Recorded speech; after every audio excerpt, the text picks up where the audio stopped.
What's going on, girl? Damn, is that like snake print heels? I Yeah, just do you want to noticed touch that. it? Is that real? Yeah, no, not I real, was gonna real, but say, like, damn, yeah, it's times are real, real. good. No, no, no, not that good. I don't know if I would ever. I like the, just the print. Welcome back. Thank you, thank you, thank you for having me. Yeah, we scheduled this a couple months ago, but you were just Had grinding, to rearrange. busy. Yeah, no, no, I'm with it. And then it was funny because like you just randomly messaged me like, all right, I'm good now. Like now we can do it. So I'm hoping whatever it was got fixed or done or behind you now. Yeah, for sure. Last time we spoke, it was heavy on the conversation about like the upcoming fight you had and where you're at with the Gosh, so long business. ago. I feel like Yeah, it was about, maybe a July, year. Yeah, July, yeah, roughly. yeah. So how you been? Good. I've been great actually. We were supposed to meet I think at early February, and I the first part of the year has just been really crazy. I took a little bit step back from training. My mother-in-law went through a divorce, so she moved in with us. Oh, geez. And yeah, just a lot of stuff. My work was kind of crazy, and I was also trying to train full time. So there was just a lot of things going on, no time for extra stuff. So I messaged you and I was like, no extra stuff. I have to reschedule. So yeah, I just kind of took a step back from training actually and handled my business. And I was doing a lot of tests for work, a lot of testing, like every day studying. And my mother-in-law moved in, which is great. We have a bigger house and she has a basement area, so she has a little privacy, but it's still different having someone, live with you. We got her moved, her house sold right away, so that was awesome. Really? And this week, actually, last week, she just found another place to stay. So Just out of curiosity, did it sell to like another like single family or did it sell to like an entity?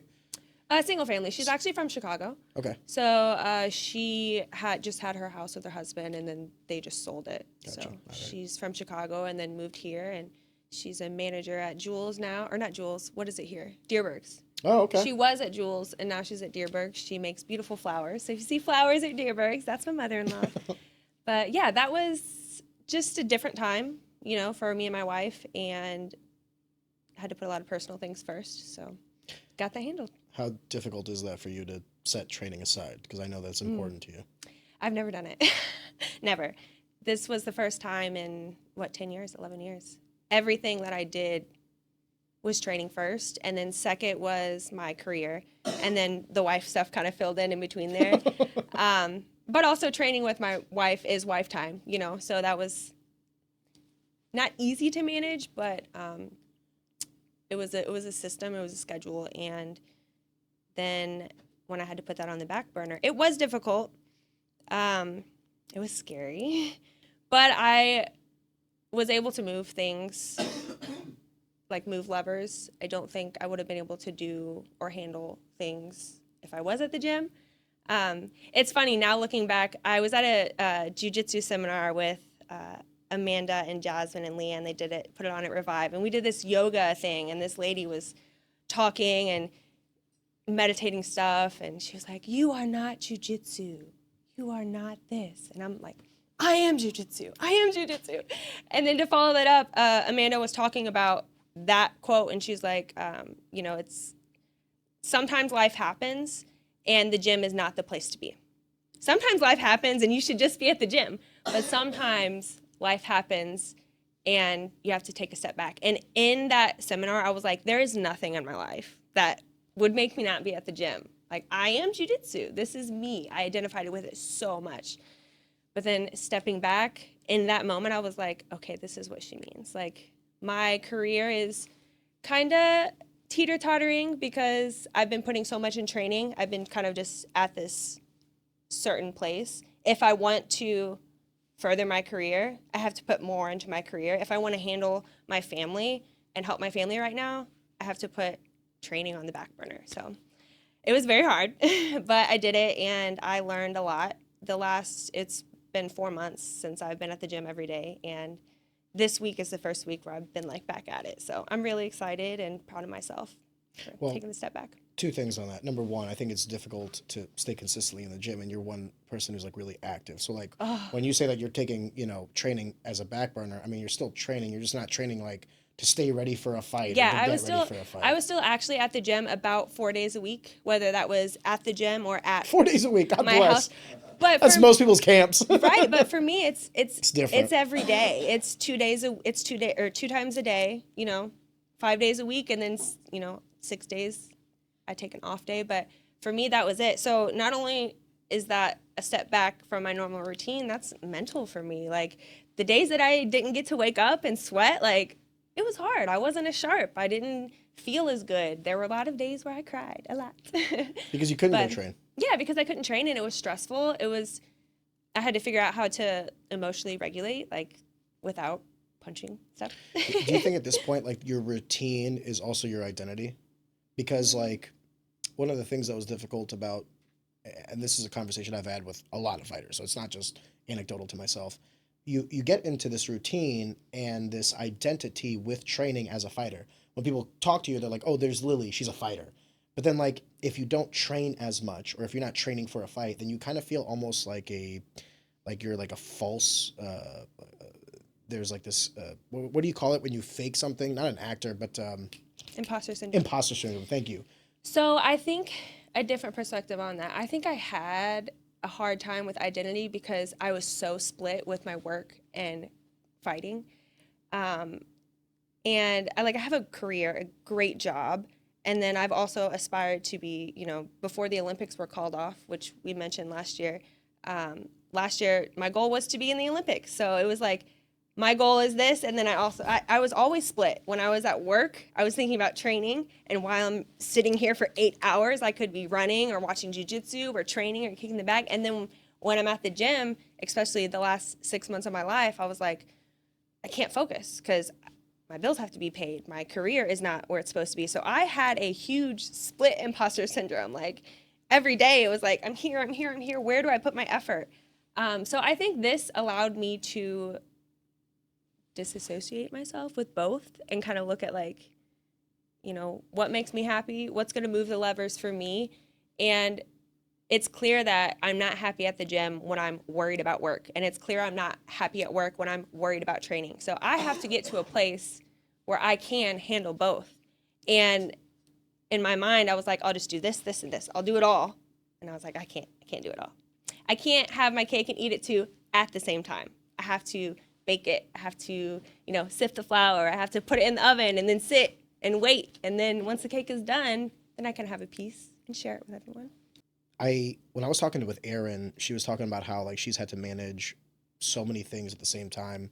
That what worked best for her was essentially like you can't wear multiple hats at the same time, and you just need to know like, okay, right now I'm a mom, Yep. boom, and like right now I'm an entrepreneur, boom, right now I need to be an employee, boom, and she says that for herself it's just so much easier to get like a problem solved when she isolates to that role. Yeah. And she's not trying to be all things at all times. She knows what to be at a specific time.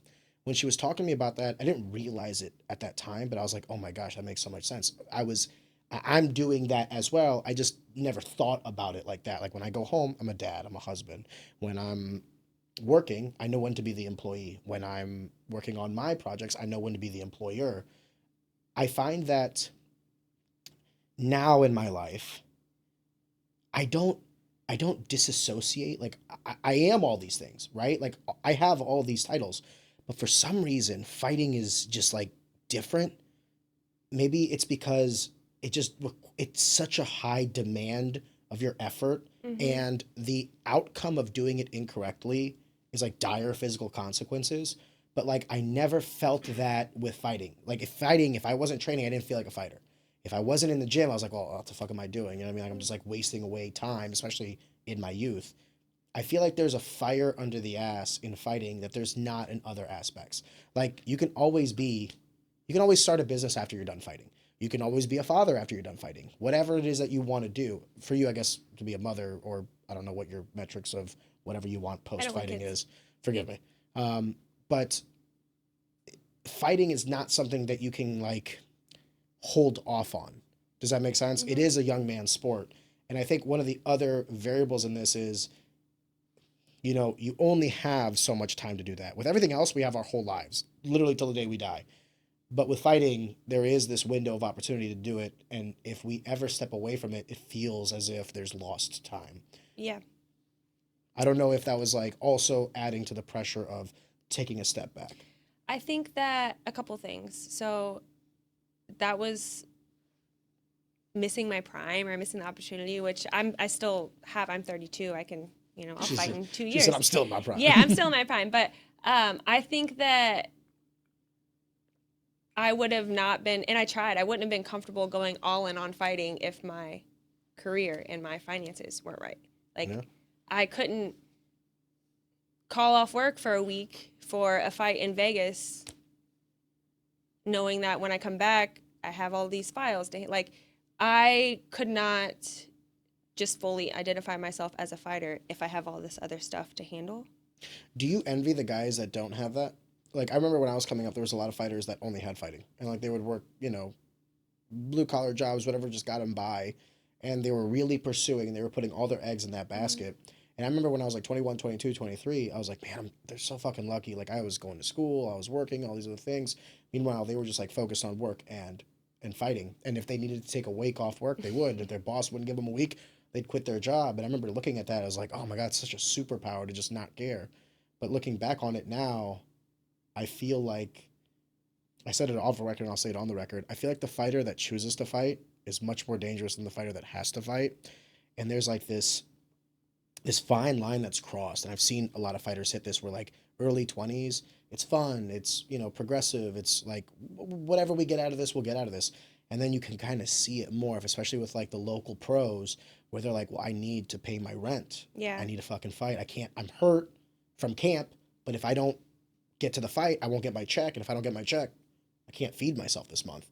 And I think that's the one aspect of the sport that's a little dark, if that makes sense. Yeah. I always wanted to see guys go out there to fight because they wanted to do this. Never like they felt they had to. I don't know if that's ever something that you've witnessed or experienced. Yeah, I've seen it. I'm not, I don't think I envy those people that just have, work and training. I think that everyone has their own situation and they have another, horrible part of their life that they're not sharing or whatever. It's not always, the grass isn't always greener on the other side.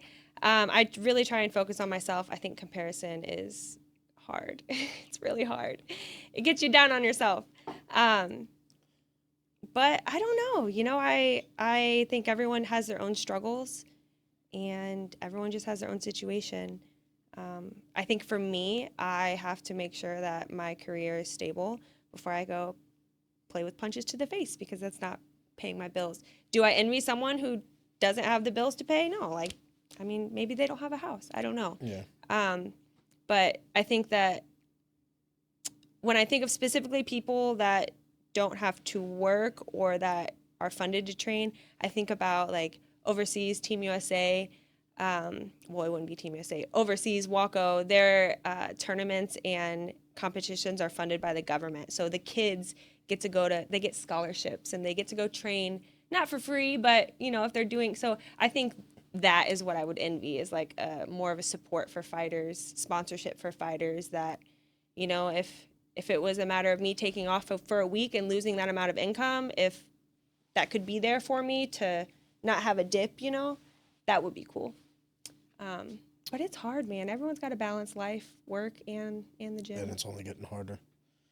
And I think balance is hard. Going back to the point you said about the girl, she wearing all the hats. I often get this question, is like, how do you balance things? I don't balance. I prioritize. So right now, 3 months ago, I had to prioritize my job and my family. I didn't balance training into that. I was trying to, and I was getting ran thin. And what I found after trying to run my business, trying to be a wife and a family, there for my family, after trying to train and have my career, like, I could do it for a while. My work capacity increased. But at some point, it was like, I'm 90% at work. I'm 80% at training. I'm 50% as a wife. Like, I'm doing too much. I need to prioritize. So for the last 3 months, I've been at home studying, progressing in my career. I've been prioritizing that, not training. Now that's done. I get to go hard in training, and I can consciously feel good about doing that because my other stuff is handled. Does the added success from your current role, because we were talking off the record that there were some things that happened where you're now in a better position financially and through your corporate life than you were before, which is what you were working towards with these tests and these credentials and everything. When you come back to training now, knowing that you're even more secure financially, does that make training harder? Does that make going to the gym easier? Because like you always hear that age-old adage of like, you know, it's hard to wake up in the morning when you're sleeping in silk sheets. Yeah, right. But not that we're sleeping in silk sheets, but it's more of like, you know, if you have a, let's say, hypothetically speaking, if I told someone, hey, I'm going to give you 50% more in the money that you make day to day, some people would be at the gym more because Yeah. that's what they wanted to do. Some people would be at the gym less because now they're a little bit less incentivized to like chase their dream, to do all these other things Yeah. because now they can afford the steak dinner, they can afford, you know, all these other amenities and luxuries. So for you, being in the position that you're in now, do you feel more secure in your training? Do you feel like it's harder to go to the gym? Did you miss it because you were away from it? Yeah, I miss the gym. It's interesting. So since the Olympics are off the table, and I guess the goal for me in the career side of fighting was always the Olympics. Once that was presented to me, it was Waco Olympics. That's the goal. Last year, when I found out that wasn't happening, I was like, okay, what is it? So I always had a goal to, yes, be a great competitive athlete, but there was a monetary goal too. Like I wanted to leave my job and be a paid athlete. I wanted to be an Olympian. I wanted to make money that way. So now that that's off the table, and now that, yes, it's possible that I could make money fighting, but it's not the goal. It's not the end game. It's so different. I'm training for myself. I've also always had, if you take the money out of it or the Olympics, I've always been on a team, or at some point I was always fighting for titles for the country, for Team USA. Now I don't have any of that. I'm not going to go to the Olympics. It's not possible. And I just get to train for myself. So it's interesting. How does that make you feel, though? I mean, from the perspective of drive, when you don't have this... It's different. Yeah. So I've been offered a couple fights that I've just been like, nah, not interested. Worth the time? Not interested. I do want to fight again. Why? Because, forgive me, just for context, because the fight, it doesn't interest you? Like, when you say, like, not interested, why aren't you interested? The scale? Like, this is small? So I guess because all my fights before were for an end goal. Like, for Waco, you win nationals, you win worlds. It's a progression. Like, even my last MMA fight, I've had 3 MMA fights. All 3 were with intention of going pro. I kind of thought I would maybe like get like a cool knockout or something, you know, like I wasn't sure, but the path for MMA was like, let's see what happens. So I've been offered a Shamrock fight, and I'm like, I don't know, because I don't know, like maybe I'll have an MMA fight, and then what? Like, what's after that? It's fair. You know, and it's like, at what point do I want to go through a hard fight camp to fight on a Shamrock card as an amateur fighter? Probably not. I've done that a lot. Would you do that as a pro? Like, I might. You're now at the level that you could easily so make now that. it's like, well, let's go pro.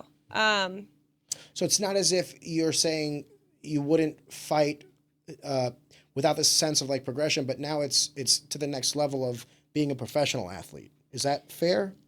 It could be. I don't think there's much more amateur fights that I could have. You're going to you know go pro, I mean? and you're going to have easier fights. Right. Because at this point in your career, I mean, you're fighting the killers at the amateur level that are similar walk of life as you. Like, right. You're going to be a 0-0 pro. You can fight whoever. Yeah.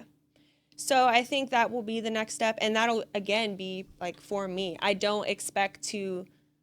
It's possible. I don't expect to go pro in MMA and have a five finishes and go to the UFC. It's possible. Not counting myself out. I think I'll probably do some kickboxing, and just kind of see what happens. What do you want from fighting now? Because it sounds like you're just going with the flow. Yeah, I am just kind of going with the flow. I feel like I had so much, like, they always talk about the journey. It's the journey. I had a plan. I had a plan, and the journey didn't go the way I was supposed to. But I don't want to be disappointed like that again. I don't want to have my eyes and heart set on a goal that is not possible. And I, like, now that I'm taking a step back and just training for me, there's so much other parts of fighting that I enjoy that is not just in the ring. I went to Waco tournament this past weekend and ran the Century booth. Didn't step in the ring at all. Well, I lied. I did get in there to do some video. But it was so fun, and I was so needed. The athletes needed me to direct the gear, and I was helping with the promotion and setting up things, and I love it. So I love fighting. I love the community. I love the gym. So it's so much more than just getting in the ring. And I think that if I'm going to sacrifice myself and my body and put the extra time, because training's one thing, but training for a fight is another thing. You're giving up a lot of different things. If I'm going to give up a lot of different things, it's got to be for something else than just getting in the ring. Would you say that it was because you weren't getting the immediate, okay, I want to ask this question in a way that's not derogatory towards fighting. Prior to this moment now, a lot of what you were doing, even though there wasn't like a monetary goal or there wasn't some sort of like immediate compensation for your time and effort through combat, you had this North Star, this ultimate goal. So like you were willing to kind of go through the throes as long as you got to the quote unquote promised land, right? But now, because you don't have like this point of achievement that you're looking for, what does drive you to go back in there and fight? So like because I don't get the sense that it's money. No, it's not money anymore. Yeah. So it's not money. It's you're finding a lot of enjoyment from other aspects of training, which I think is the point of martial arts. If you it's a really expensive hobby. Yeah. A really expensive hobby. So in order for me to continue to spend the time that I spend on it, I just.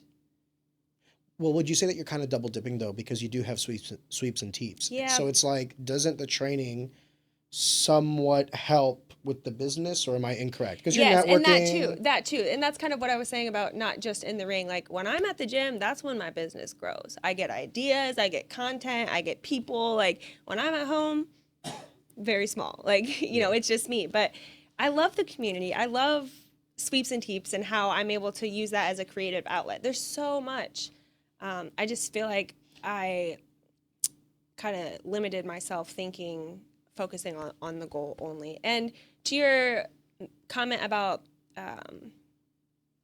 like rewards, I have had a very rewarding amateur career. It just didn't come with an end, Olympic medal or $30,000 salary for an athlete. I would not change anything about the experience that I've had. Would I do it again? No, because it's expensive. I could go overseas and win a medal. Am I going to do that on my own dollar? No, because it's expensive. Do I wish that there was sponsorship out there that could help offset the expenses? Hell yeah. May I make a comment? You can tell me to eat shit. Yeah. It's obviously not as important as you think it is then if you're not willing to take the financial hit. I'm willing to take some financial hit. Okay. But I'm not a flight overseas. That's what I'm saying. Yeah. So what we're saying is it's a passion of yours. It's a goal of yours. Expensive. Yeah, but expensive is relative. So like expensive to some person might be $100. I'm sure you'd pay $100. So it's not as if we're saying, what I'm saying is your metric for how important this is to you is you're not going to spend the money. But money it's driven by perspective. So like for you, it could be $10,000. For someone else, they could be like $10,000, easy peasy, right? So what I'm saying is money, if money is the hurdle that prevents you from doing something, that's the easiest hurdle to overcome. If you really wanted that, you could get a loan. If you really wanted that, you could swipe a credit card. But I've done it. That's what I'm saying. I've done it. I don't need to do it again. I have done it. I have gone overseas. I have on your own dime. On my own dime. So it's not about winning a medal overseas now. It's more of like that no longer does it for you.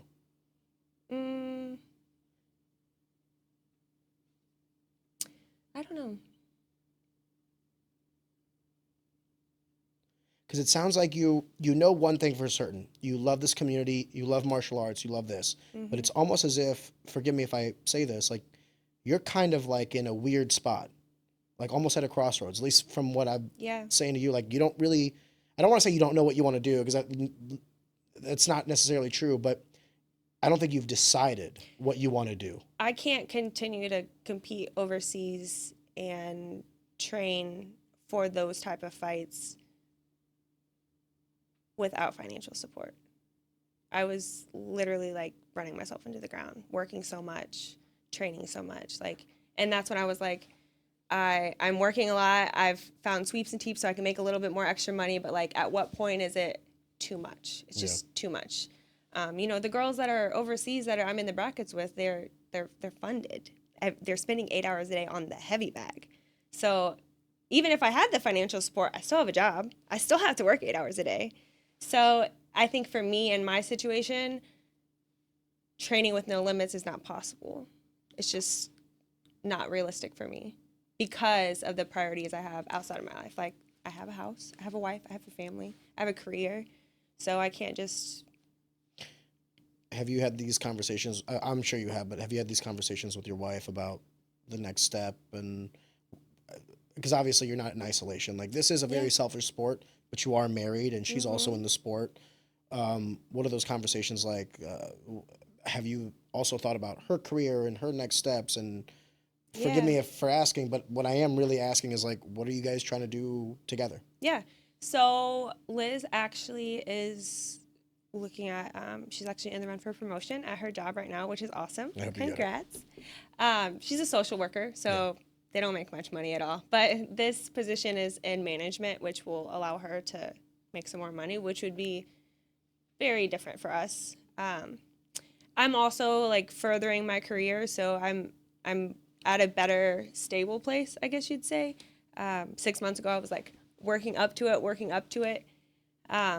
She's 42, 43 now, so she won't be fighting much longer. You know, it's her story to tell, but eventually she will transition to coaching and I'll be training full-time, fighting full-time. So I do have plans to go pro. I just don't exactly know what that looks like. It's also changing so much all the time. Like, I feel like last year one championship was like really big, and then this year I feel You're talking about the promotion, one championship. Yeah, Sorry, one championship. not just one. Yeah, like things are changing all the time. The UFC used to do like Tough House, and that's really the only way that you could like get into Tough House. Now it's like it's different. So many things are changing, and I've just really done a lot of like, how can I be the best at what I enjoy doing, and if I keep showing up, things will happen, and I can choose which way to go. God bless. I love that quote. Yeah. If you keep showing up, things will happen. Yeah, they will for sure. I was just curious about like what it is that's driving you, because it sounds like you find, I could be wrong. Correct me if I am. I have a BHAG. Yes. Do you know what a BHAG is? A BHAG? I thought you said beehive. A BHAG, a big, hairy, audacious goal. It's a BHAG. It's so big, but it's like in an ideal world, I would work sweeps and teeps. I would be at the gym all the time. And I think I'm getting there. I think eventually I will leave my job, whether that's in 10 years of early retirement or in 5 years of something different, you know, another opportunity. But eventually I would like to be at the gym. That's what makes me happy. Would you ever do it yourself? Would you ever open up your own gym? No. No. It is so hard. I don't think anyone, that's funny. I don't think anyone could run a gym by themselves. Well, yeah, I'm not saying doing it by yourself. No, I had the opportunity to see a lot of different things at how gyms are run, because I cross train a lot. Yeah. I'm over, you know, Revive, Jessica and Junior and Nick, they run that gym together. You know, Mop, he's opening up a second location. Chad, he kind of came on the scene like halfway through my career. Kelly at STL Boxing, her and Coach Reggie, they've blown up. She's a genius in marketing. So no, I don't want to run the gym. I want to run a gym. You run your own gym. Yeah, I want to be a part of the gym. Right now, I run Mop's retail shop. You know, all the gear, all the swag at the gym, everything's done with me. That's where I mainly am at. But at STL Boxing, I work with Kelly on hand wraps. We do custom hand wraps, and I'd like to spend more time over there, but she's really pushing me on media and marketing and getting myself out there. So I'm learning ways to kind of find my own groove at the gym, but I don't want to run a gym. I do think coaching is something that's in my future. Not right now. I do coach sometimes, but I wouldn't label myself as a coach. I like to coach things my way, not necessarily My wife is really good about, we were talking about today, she's a coach and she can teach me or she can teach you no matter how you learn. And she's good at understanding how people learn. She's in leadership. I'm not that way yet. I'm like, turn your fucking hips over and kick the bag 1,000 times. There is a right way. There is a right way, and this is it. But yeah, I think eventually there's going to be a coaching aspect. I love the gear and the swag and the behind the scenes of everything that it takes to step in the ring. Yeah, I love that part. So I don't think I need to run a gym in order to make money or find a place long-term in fighting after I'm done punching people in the face. This marketing aspect that you say you're learning, can you elaborate a little bit more about that? I don't understand what that means. So like, what is it that Kelly is trying to bathe you in the waters of? Kelly's a great mentor. She is. Shout out Kelly. She is big dreamer, big thinker, and I think she's the only person who dreams bigger than me. Okay. We were hitting pads one day, and it was close to kind of after your podcast, and I was like, I just don't think I can work full time and be in the UFC. I don't think I can do it. I think that people in the UFC, they might have jobs, but it's part time. They're not working full time. And she was like, shh, you can do it. You can do it. You just got to figure it out. It might be lonely, but you can do it. And I'm like, hold on, Kelly, how? So she just dreams bigger than me. She's really good at what she does. To her credit, I think that's how it starts. The number one step for trying to achieve whatever the fuck it is that you want to do. I dream big. Yeah, okay, so big, but so what? she dreams bigger. I'm Good. like, so when I tell my dreams and stuff to some people, they're like, whew, that's a lot. And she's like, you got it. So I think with the marketing thing, I'm learning it. I'm learning how to put myself out there more. Yeah, that's what I'm trying to understand is like, what does that mean? Because when I think of marketing, I think of corporate marketing. Okay, what did you make, a Facebook post? Like, what is marketing to you? Sharing my messaging, telling people about what I'm doing. I think I don't have many followers, and there's not a ton of people that look at my stories. And I hear this quote, I don't know exactly how it goes, but it's basically like, nobody knows what you're doing because nobody knows you yet. And I'm not the best at talking about myself, or I try to do social media stuff. I really do. And from the outside, it might look like I have it in the bag, but it's really hard for me. I'll watch your content. Thank you. It's kind of like, I don't know, like I have to talk about me the whole time. I have to put myself out there, and it kind of feels weird. But people need to see what I'm doing. People need to see me at the gym. People need to hear my message, share my grit, share my grind, and I need to do that more. So I'm trying to post more, trying to be out there more. And can I add to that though? Yeah. I think in today's day and age, we're the same age, so this will actually resonate with you. You can remember when social media was that. It was media that was social. Like, it was about connecting people.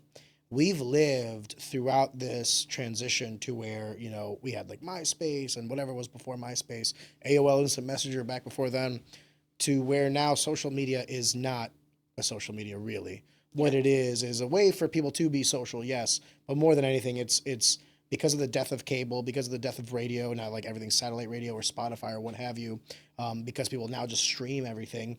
What social media is more than anything is a way to market product to people. It's just a marketing platform. But and I could be wrong, I'd be curious to hear what you think. I don't think that's what people want. The shit that I buy more than anything else is something that pulls me towards authenticity. I'll give you an example. Actually, just before this podcast. That's why I'm trying to share more of. But that's what I was trying to say. It's like, if you're trying to share more about Sweeps and Teeps hand wraps, look at the quality of this wrap, look at like how we do this. Like, yeah, that's cool. It educates me on the product, but it's fundamentally different from look at me.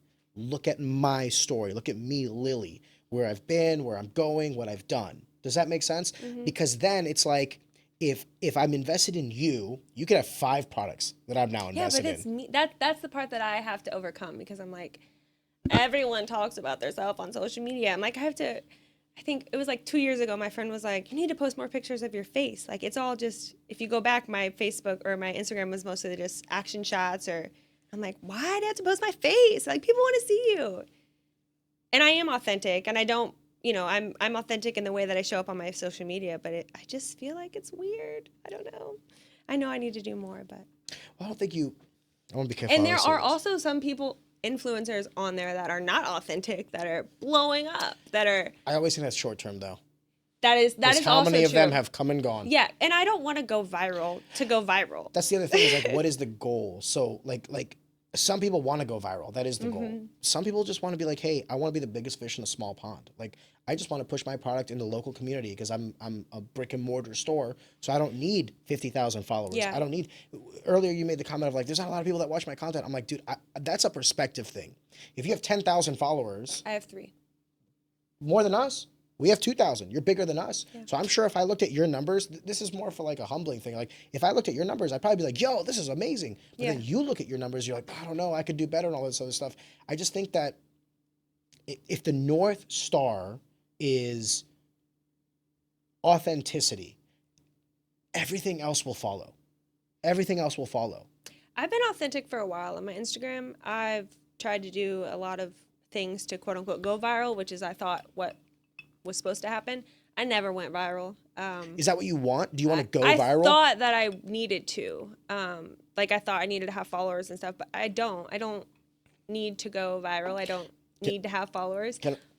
But I think that my impact would be much wider if I did. So let me say something that I don't want to isolate this to any guest, but let me tell you, you're 151 episodes. We have now on April 15th, we have done this podcast for 2 years. Nice. I have the analytics to everything. And I can tell you right now which guests bought their followers, which guests are not as they perceive themselves on social media. The other factor about this that we're not taking into consideration is your metrics are isolated to what you know. I have 151, so we probably have like 100 unique guests, maybe even more. I could tell you right now who bought their followers. I could tell you who's bought views. Like paid for? Yes. Oh, I could tell I you. didn't even know that was a thing. I can tell you who's bought views for their YouTube, like for their episodes on the podcast. Maybe is that what you're saying? I should buy some followers? No. What I'm saying is, like, I think there are different metrics that like truly are what you should be looking at. And I'll give you an example. So like, I used to care about views. And then we had one guest that I know for certain bought views because their algorithm or their analytics was like straight line up, straight line horizontal. And I was like, that's not real. You know what I mean? And then you can view the watched hours on the podcast. Not to mention, like, there's also a correlation usually between like the shorts and the video. Like if the short had 500 views, you're not going to have like a 5,000 view long form video, right? Yeah. I now view the metrics that are the hardest to duplicate by bullshit. And that's watched hours. Like my number one metric now for this podcast is, and also for like our social media stuff, because like, remember, even on social media, like you can scroll through something and if you spend 1 second looking at it, it'll count it as a view. Yeah. But then I'll look at like, no, I want the total like cumulative consumption. So for me, one of the metrics we had a Christmas dinner and I told him, I was like, one of the goals for this year, for year 3 of the podcast is I want 1,000 hours watched. I don't care about the views. If you gave me 1,000 views and everyone watched the full episode, like put it into perspective. Let's say we do 2 hours today. If we get 500 views, okay, so not 1,000 views, but everyone watches a 2-hour episode, that's 1,000 consumpted hours. I'm happy with that. I would shit my pants literally if that happened, because Everyone watched this. 500 people watched this. What I guess what I'm trying to say is like there are some metrics that other people would view as like success or not. For me, it has changed over the course of time. I am no longer worried about how wide my footprint is. I'm worried about how deep it is. That's just my perspective shift on this. And the reason I bring that up is there are things that I could have done, money I could have paid to maybe like expand our footprint, right? But that I thought to myself was like, what is the point of getting views if people aren't viewing? What is the point of getting subscribers if people aren't subscribing? What is the point of any of this if it's not substantial, if it's not real? So like, the only reason I'm telling you this story is I'm telling you there are people that I've had on this podcast that have been brought with that same conundrum and came to a different conclusion. So if you have 3,000 followers on Instagram, but you're getting whatever engagement you're getting, that might be really fucking good. Because I have guys that have like 15, 20, 25,000 and their engagement is. So just. I think the goal for me and my social media right now is to show up, just like it is for myself. Show up for yourself. I really need to just consistently post and tell people what I'm doing, because how are they going to know if I don't tell them? And I have a habit of just working, and not sharing so much. So I think that's the goal, is to share and be present. And I think, like, to your point, the impact right now, I am talking to a lot of fighters on Instagram. I'm networking with a lot of businesses on Instagram, and it's great. And I'm not viral, but it's working for me. So I think the goal is just to keep being present, keep being consistent and authentic. Is there a correlation between that goal and like a number you want to hit? No. Good. Okay. No, that's good. No, not really. I think I've been like between 3,000 and 3,500 for a while. I think I'm at 3,600 right now. I used to just like think that I needed to be viral, but social media is so weird. Like, I lost my Facebook about 3 years ago, and that was crazy. I felt so attached to it. I had that Facebook since like high school. All of my old memories and photos were gone.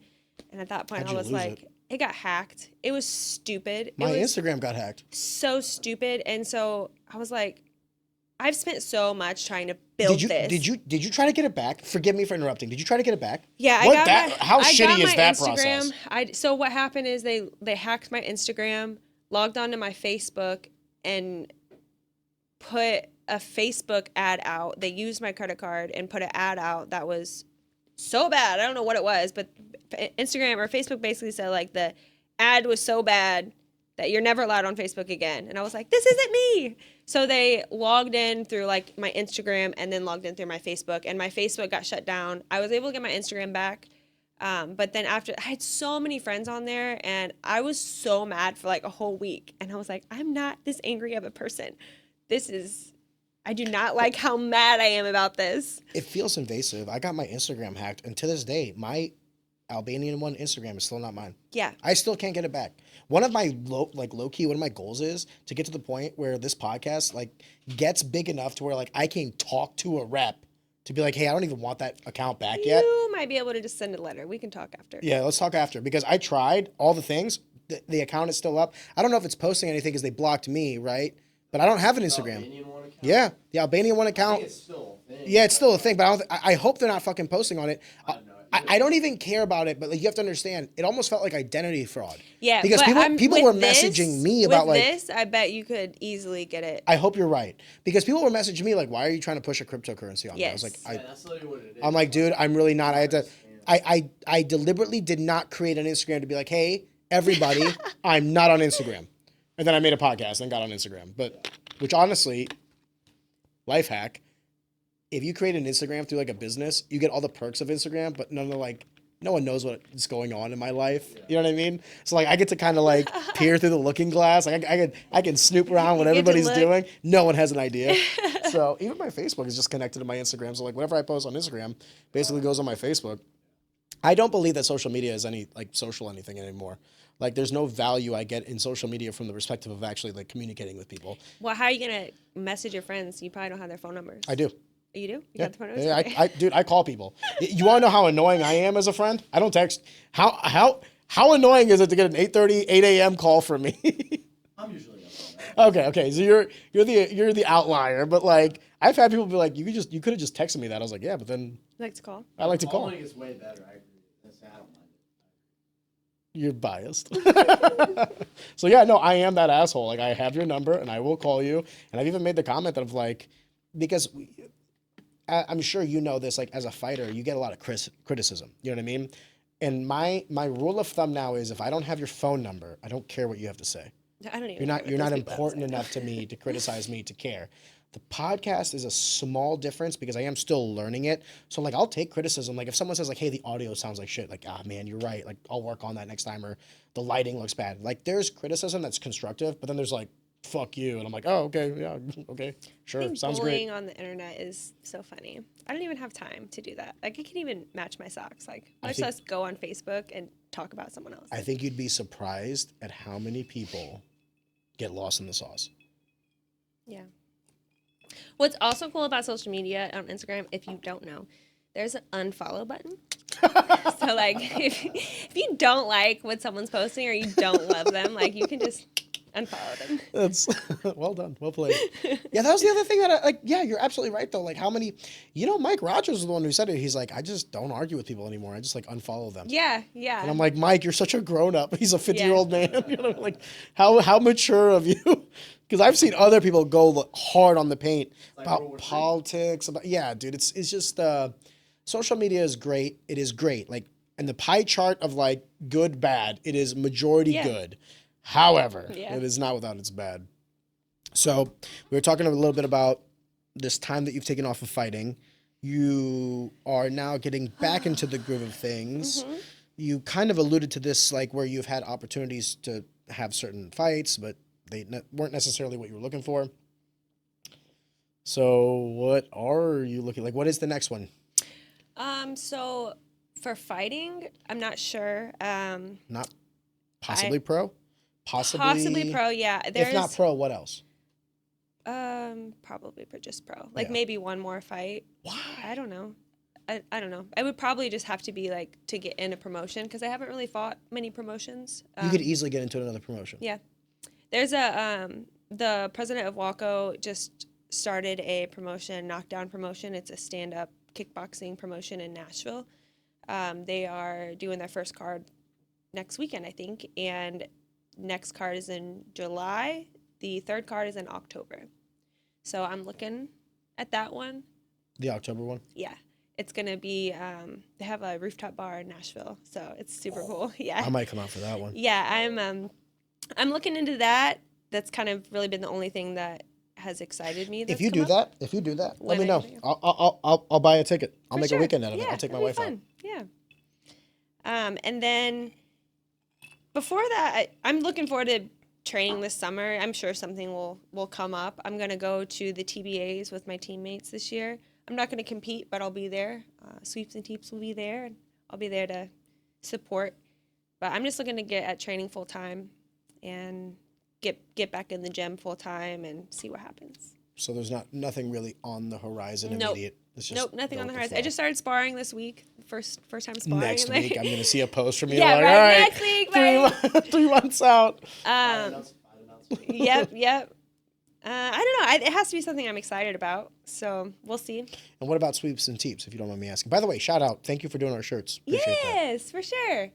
Oh my gosh, Sweeps and Teeps has been so fun this year. I actually started working with a mentor. There's this website called SCORE. It's a non-for-profit funded organization. They actually have a big program here in St. Louis. It's just business mentorship. It's free. They have a lot of seminars, a lot of templates, a lot of webinars. Some are free, some are, $10, $15. But I was listening to a podcast, and then she was like, I did this business plan on SCORE. So I went on SCORE, and I did this business plan myself. And I'm kind of in a spot, or was in a spot in January, where I've proven I can sell. I've proven that the demand is there. What's next? Like, do I scale? What does it look like at this stage? Like, what does it look like? So I was trying to just find people and businesses that have been successful and, what's next. And I found the website, and it's mentorship's free. I applied for a mentorship, and I got a mentor in St. Louis. And he's awesome. He is. Forgive me. This mentor, is it in the field, like the same industry, or is it just like a He's not business mentor? Just business Okay, mentor. gotcha, You gotcha. can get paired with someone specifically. There's a lady that works out of the state that does clothing brands. I'm hopefully going to work with her next. But my mentor right now used to own a bus company and sold it, and he's been in business for years. The owner and founder of Greyhound.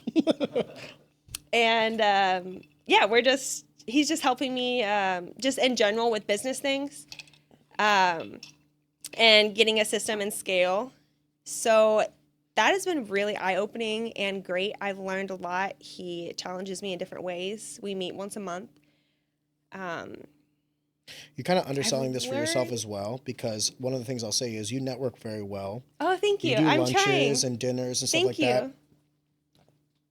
These past couple months, actually I'll say this, I remember the first conversation we've had to the last conversation we had before this, the I want to be careful because I don't want to insult you. The questions you asked were much more.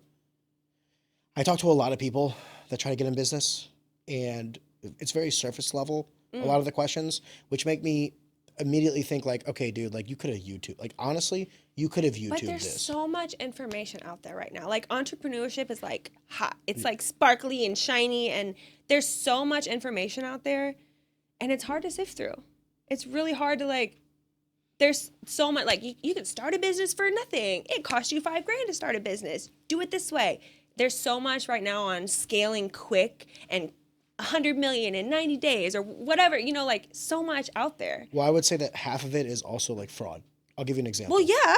If you Google, That's also making money. yes, if you Google, fun fact, if you Google create an LLC, before you get to like the Missouri.gov website to create your own LLC, you'll get like 6 sponsored ads that are like create an LLC in 2 minutes, whatever, Yeah. and they'll charge you like $300.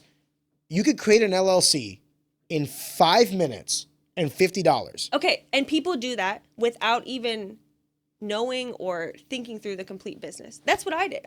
That's one of the first things I did. What's an LLC? I hate to say it this way, you don't need to. You don't need to, Yeah. and it actually costs you money to do it. Like it cost me more money in the long run starting an LLC because I started in 2022, but I didn't do any like sales. I just did like a little, like I was doing the back end stuff. What if I were to tell you create another LLC, structure it how you wanted to, and sell the LLC to the other LLC for $1? Well, it's fine now. I don't know Sorry, how that sorry. would work, but But I tell people like just start. Don't worry about the legal ramifications, all the other things, because you can always start another entity Yes. and purchase the entity. You can always educate yourself. Business is the easiest fucking sport. It really is. They built the rules to help them, not hurt them. Imagine you play fighting and the other person can't hit you, but you can hit them. How easy would fighting be? That's how I look at business. It's built for your success. You just have to understand that, and that takes time. I get that, but like the parameters are in place for you to learn. So you don't think so? it's hard.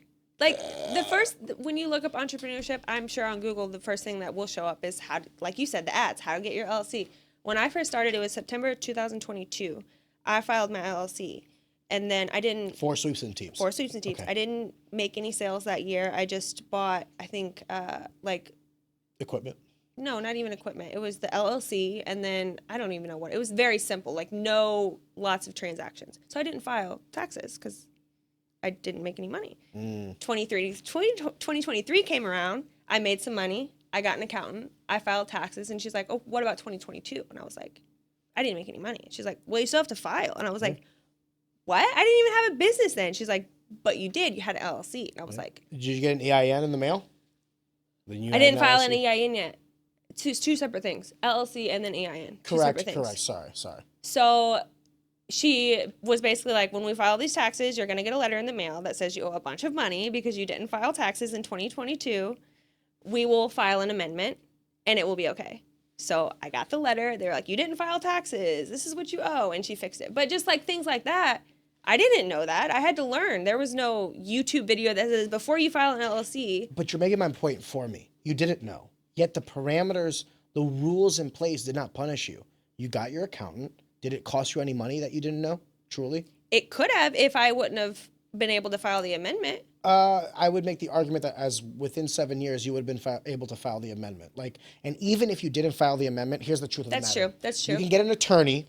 I hate to say it this way. Yeah. You can get an attorney for $100 and they'll be like, Yes. this dummy made it. And And by the way, play the game. Hey, I'm stupid. I made an LLC. Didn't know. And we didn't have it's any about revenue. showing up, figuring it out, and executing day after day. Because if you don't keep showing up, then you dig yourself a deep freaking hole. But you're kind of making my point for me. And the only reason I say this is I went to school for finance. And when I tell you, like, the first 2 years of my degree, I could have learned on YouTube. I really could have. Like what I went to school for and what I paid money for. Well, I didn't pay money. I got scholarships. But what money was paid for was, like, shit that I could have easily gotten. It wasn't until, like, the last 2 years, once I got to, like, Finance 300 classes, that I was like, okay, this is substantive. But, like, the majority of the entrepreneurs, the majority of the business owners that I know, I want to be careful because I don't want to insult anybody. They're not the smartest people you'll ever meet. No, they just They're keep not. showing up, Not just that. executing and figuring it out. No, more than that. You want to know what skill set they have that will always cause them to succeed? Yes, consistency, you're absolutely right. But also, they don't care about being wrong. They don't care about failing. They don't care about the Failure risk. is data. Yes, exactly. Failure You is either data. win or you learn. So like I know a bunch of guys now that have companies of like 200-300 people, not, multi-billion dollar companies, but if you crush, listen, man, I hope that everybody that listens to this podcast creates a business and one day hits $1 million in revenue. If you can make a business and hit $1 million in revenue, I cannot put into words that feeling. You feel like the absolute man. It's better than any fight I ever won. The only feeling that made me feel better was my daughter being born. That's it. Mm-hmm. Outside of that, and by the way, I have 5 employees, 6 employees, like nothing substantial. You know what I mean? I could not imagine 10, 15, 20, 100, 200 employee business and we're generating 10, 15, 20 million in revenue. I'd shit my pants, literally. The reason I'm bringing this up is I know guys that are dumber than half the guys I rolled with and sparred with that are crushing it. 15, 20, 30 million dollars a year in revenue, 50 people company, and they're cool as a cucumber about it. This reminds me of a quote by Alex Hormozy. I hope I say it right. He says, "Success and failure have the same path. Failure just has an earlier exit." Like to your entrepreneurship, like they're not the smartest people. Yeah. They just keep showing up and figuring it out, going with the flow. I have one. Let me know what you think about it. Okay. The difference between a genius and a loser is success. No, There's you no- can be a loser and be successful. No, I disagree. I disagree. I don't know any losers that make over $1 million. Sorry. I disagree. I don't know many people that make over $1 So, million, so I can't participate. I know a lot of losers that make no money. I don't know any losers that make money, like Good real point. money.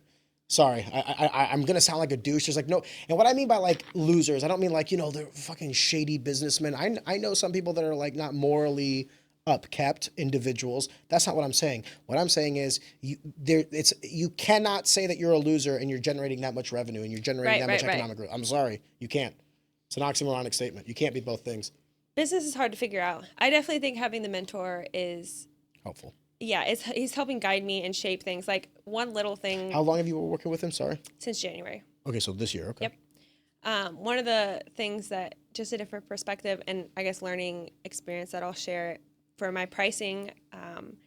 I didn't want to charge extra for tax, especially like at a booth when I had t-shirts, $25 t-shirts. What if someone hands me $25? So I would calculate the tax in my pricing. So when you ring it up, and we were going over finances and he was like, "Why are you doing that?" He's like, "People expect to pay taxes." And I was like, "I know, but," and he's like, "Those are your feelings and they're not correct." And I literally turned my tax on and I have had no people blinking an eye or anything. And it's raised my profits 8.89% because that's what taxes are. Exactly. You were basically building in the tax into your expense. Yes, I was. And I mean, they paid it, but it's But not really, though. 8.89% less. If you want to get into the nitty gritty, what you did was you increased your revenue by that percentage, thinking that you would pay that percentage in tax. But because you increased your revenue, you're actually going to pay a higher proportion in tax. But it won't be coming out of my little. A little bit, you will. It won't. It will be. It's a little bit more. So Yeah. I make 8.89% more. Got you. Yeah. Okay. Well, you built it in, but I agree with the mentor. It's like it's a foregone conclusion. I will also say that in your line of work, the price elasticity is greater because it's a simpler product. You're not buying a $30,000 car Yeah. that you have to finance. Yeah, and that's what he said also. He's like, it's not. I like this guy. He sounds smart. He is. He's really smart. Shout out that guy. Yeah, he's given me a lot of great perspectives. I just got the opportunity to, which is really awesome. Another exciting thing I'll share. I got to go to Waco Nationals. Century flew me out, Century Martial Arts, to run their booth. Ashley reached out to me in February to come to Waco Nationals as Sweeps and Teeps, and I had just sold out of all my inventory. Also, the trip was in Colorado, and that was Is that a good thing or a bad thing? It's a good thing. Okay, I was going to say. Yeah, it's a good thing. It's just I didn't have enough to show up to the event. And also, it was in Colorado, so it was a little more pricier this year to go. And with the lack of inventory, it didn't make financial sense for me to go. And so I had to tell her, like, I can't come this year. And then 2 weeks before the event, Century reached out to me and they were like, hey, we have an event the weekend before and the weekend after. We can't come, but we want to. Would you show up and run the booth, represent Century? And I was like, oh yeah. Yeah, let me put Sweeps and Teeps in there. And they were like, sure. So I got to bring my Sweeps and Teeps. I didn't have any inventory, but I brought like my setup, my branding. I was there and they flew me out, paid for my hotel, and I was able to run the booth. And it was amazing. I was able to be there for the athletes and answer questions as they come up. Do I need this? What do I, do I need this gear or this gear? And that was one of my kind of like goals when I first started the business, is to be able to go on a expenses paid trip to train, to be with Waco and to be at the tournament. So that was really awesome. And Gary is kind of helping, my mentor, his name's Gary. He's kind of helping me work through these type of opportunities and how to handle them and use them to the best of my leverage. You've changed a lot in the last year. Thank you. You're much more educated. Thank you. I love learning. It's one of my favorite things. I love to learn. I love to study new things. It's one thing why I love business so much. I think I have a lot of business education from my career as far as like corporate, not entrepreneurship, but I know how money works. I know how big businesses work. And now I get to use that and study how entrepreneurship works. And it's really awesome. I love to learn about numbers. With my mentor, I was doing cash-based accounting, and he's showed me that accrual-based accounting is better. So Well, you have also physical inventory, yes. So yeah. So Here's the thing, though, right? It depends on the industry. It depends on the it does. business. Yes, for sure. It depends sure. on the state, the country. Yes. There are factors in place. And the reason I say that is I should have said this earlier.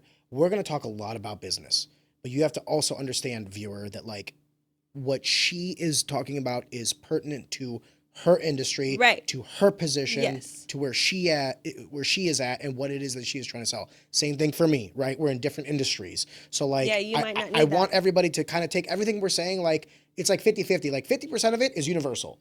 The other 50% is like, no, you have to do a little due diligence, maybe find a mentor, maybe get a good accountant. By the way, should have both of those. I have a great mentor and a great accountant and a great attorney if you need one. It's a team effort, even though you don't feel like it. You're by yourself, right? Yes. Sole proprietorship. However, a solopreneur. But you have a mentor, you have an accountant, you have the people to outsource the information that you don't know. And next, I get to work with a branding coach. That's my plan for this month. You don't think you've done? Let me ask you this question: where do you think your branding is at with Sweeps and Teeps? Good, bad, middle? Developing. Okay. I think there's a little bit of a blur between like the princess and the Sweeps and Teeps. And I want to be able to show up for both and put messages out for both, but I need help. Coach LT is going to help me. We're going to start this month. We're basically like, this is yes, no Sweeps and Teeps. This is yes, no princess. This is what we should be putting out. This is a no.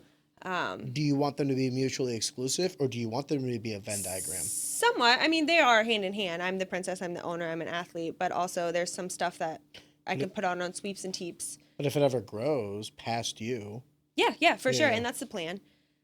So I think she's going to help me with that. And then also I'm in the community. I'm involved in the community, but she has a lot of ideas. She used the phrase, you're doing great in the St. Louis community, but I want you to dominate it.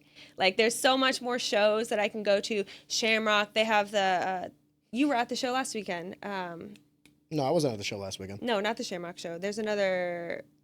St. Louis Fight Sports. St. Louis Fight Sports. There's boxing. That I haven't been to any of those. Really, I've just... Sadiq, thank you, IKF, Chad. I've really been coming to those shows. So, showing up. Showing up at different places, getting... I mean, you're an equipment company. Yep. You're whether you're a boxer, kickboxer, yep, jiu-jitsu person. So networking and really... Have you thought about spreading my message? What? Expanding past, like, the striking? Like, doing gis, doing... No, not really gis. Why not? Out of curiosity. I have my own specialty right now. Okay. Gis are a whole different ball game. But There's you're right also next to in Post-Will that's really, like, dominating They have no gi and gi right now. They have the rash guards and stuff like that, and the gis. look, apparel is hard. Yeah. Apparel is hard. And for me to think that I could just slap sweeps and teeps on a gi and a no gi set, that's not really how it works. I'm sure Imposable has done years and years and years and years to get their gi the way it is. So I'm not interested in branching out yet. There's so much that I can do with the kickboxing Or maybe you're giving community. them a courtesy they don't deserve. Maybe that's exactly what they did. Maybe they took a generic gi and threw their logo on I'm it. not interested in doing that. Forgive me. And by the way, I like Adam Meredith, so I'm using this is a bad example to use in that scenario because I don't think that that's what Adam did. But No, what I'm trying like to say people is, love his gis. They talk about it. Yeah. The way that it fits. I guess what I'm trying to say is like just because there's an incumbent in a space doesn't necessarily mean you can't come in and do it That's better. true. Forgive me. That's true. I don't think that. Or maybe because the incumbent is in the space, you can't do it. Like it works both ways. Yeah, I think it's just something that I haven't explored yet. I just added gear last year. I'm hand wraps, shorts. I finalized my shorts this year. There was a couple little issues with the pattern. I finally got that ready. So I have a lot of things that I still want to do. I don't want to expand yet. I still have a lot of things on my list. I just think right now I have a lot and I can build on what I have before stepping out into another expertise. Let me ask you this question. Would you have done things a different way knowing what you know now? No. The only thing I would have done different is started by myself. I started with a partner, and eventually we just weren't on the same page, and it was more of a fun for her and business for me, so we just mutually split. But actually, I wouldn't say I would do it different because that taught me a lot. Taught me a lot about how to have hard conversations. I also taught a lot about I have a lot of high expectations for myself, but that doesn't mean that everyone else does. And I can't put my expectations on other people. So what was the mentality when you started the business about wanting a partnership? Like, what was the enticement towards that? The reason I ask that is every single one of my businesses, I own 100% of it. And I honestly don't want any partners, to be completely frank with you. It makes things messy. And honestly, it could work out better for both people if one person ran it. There is the argument that can be made that, like, if they are the value add. But for me personally, I'm not starting a business in an industry I don't know. Mm-hmm. If I need a partner, that to me is a single point of failure. Like, let's use it this way. Like, let's say we start a business and I love the partner and we are on the same page and all these other things, but I can't run this business without him. And he gets hit by a truck. So, like, through no fault of our own, through no fault of the business or our plans or whatever, an act of God happens, and now I'm fucked. Yeah. And to me, I'm it's never... Scary. Yeah, I'm never... I have to die for my businesses to fail. That's my mentality, right? That is the only single point of failure is me. That is the only comfortable single point of failure that I have. Yes. So forgive me, because when you started the business, you had a partner. I'm curious as to what the logic was behind having a partner. I think I started a business not thinking about or not knowing about what a business is. It's the best time to start. Yeah, right? So we just started making hand wraps creatively and just for fun, really. And the partnership was it just happened the way it did. It was never intentional partnership or intentional individual. I'm at the gym every day. I did not have any entrepreneur experience. My partner did. Also said to have some marketing experience. So I thought that makes sense. But I learned a lot from that. And just through the years, now I'm sole proprietor. And I had to learn. We had to eat taught some me a lot. shit. Yeah. What do you think is harder, business or fighting? Business. You Fighting, think so? you just show up and punch people in the face. It's emotional. It's individual. Yeah, you could control your emotions, though. Let me change the question. Do you think pursuing being the best fighter versus, because I agree with you, like anybody can just go in there and fight, but I'm talking about, like, think about it, entrepreneurship, you don't have that pressure you do like fighting.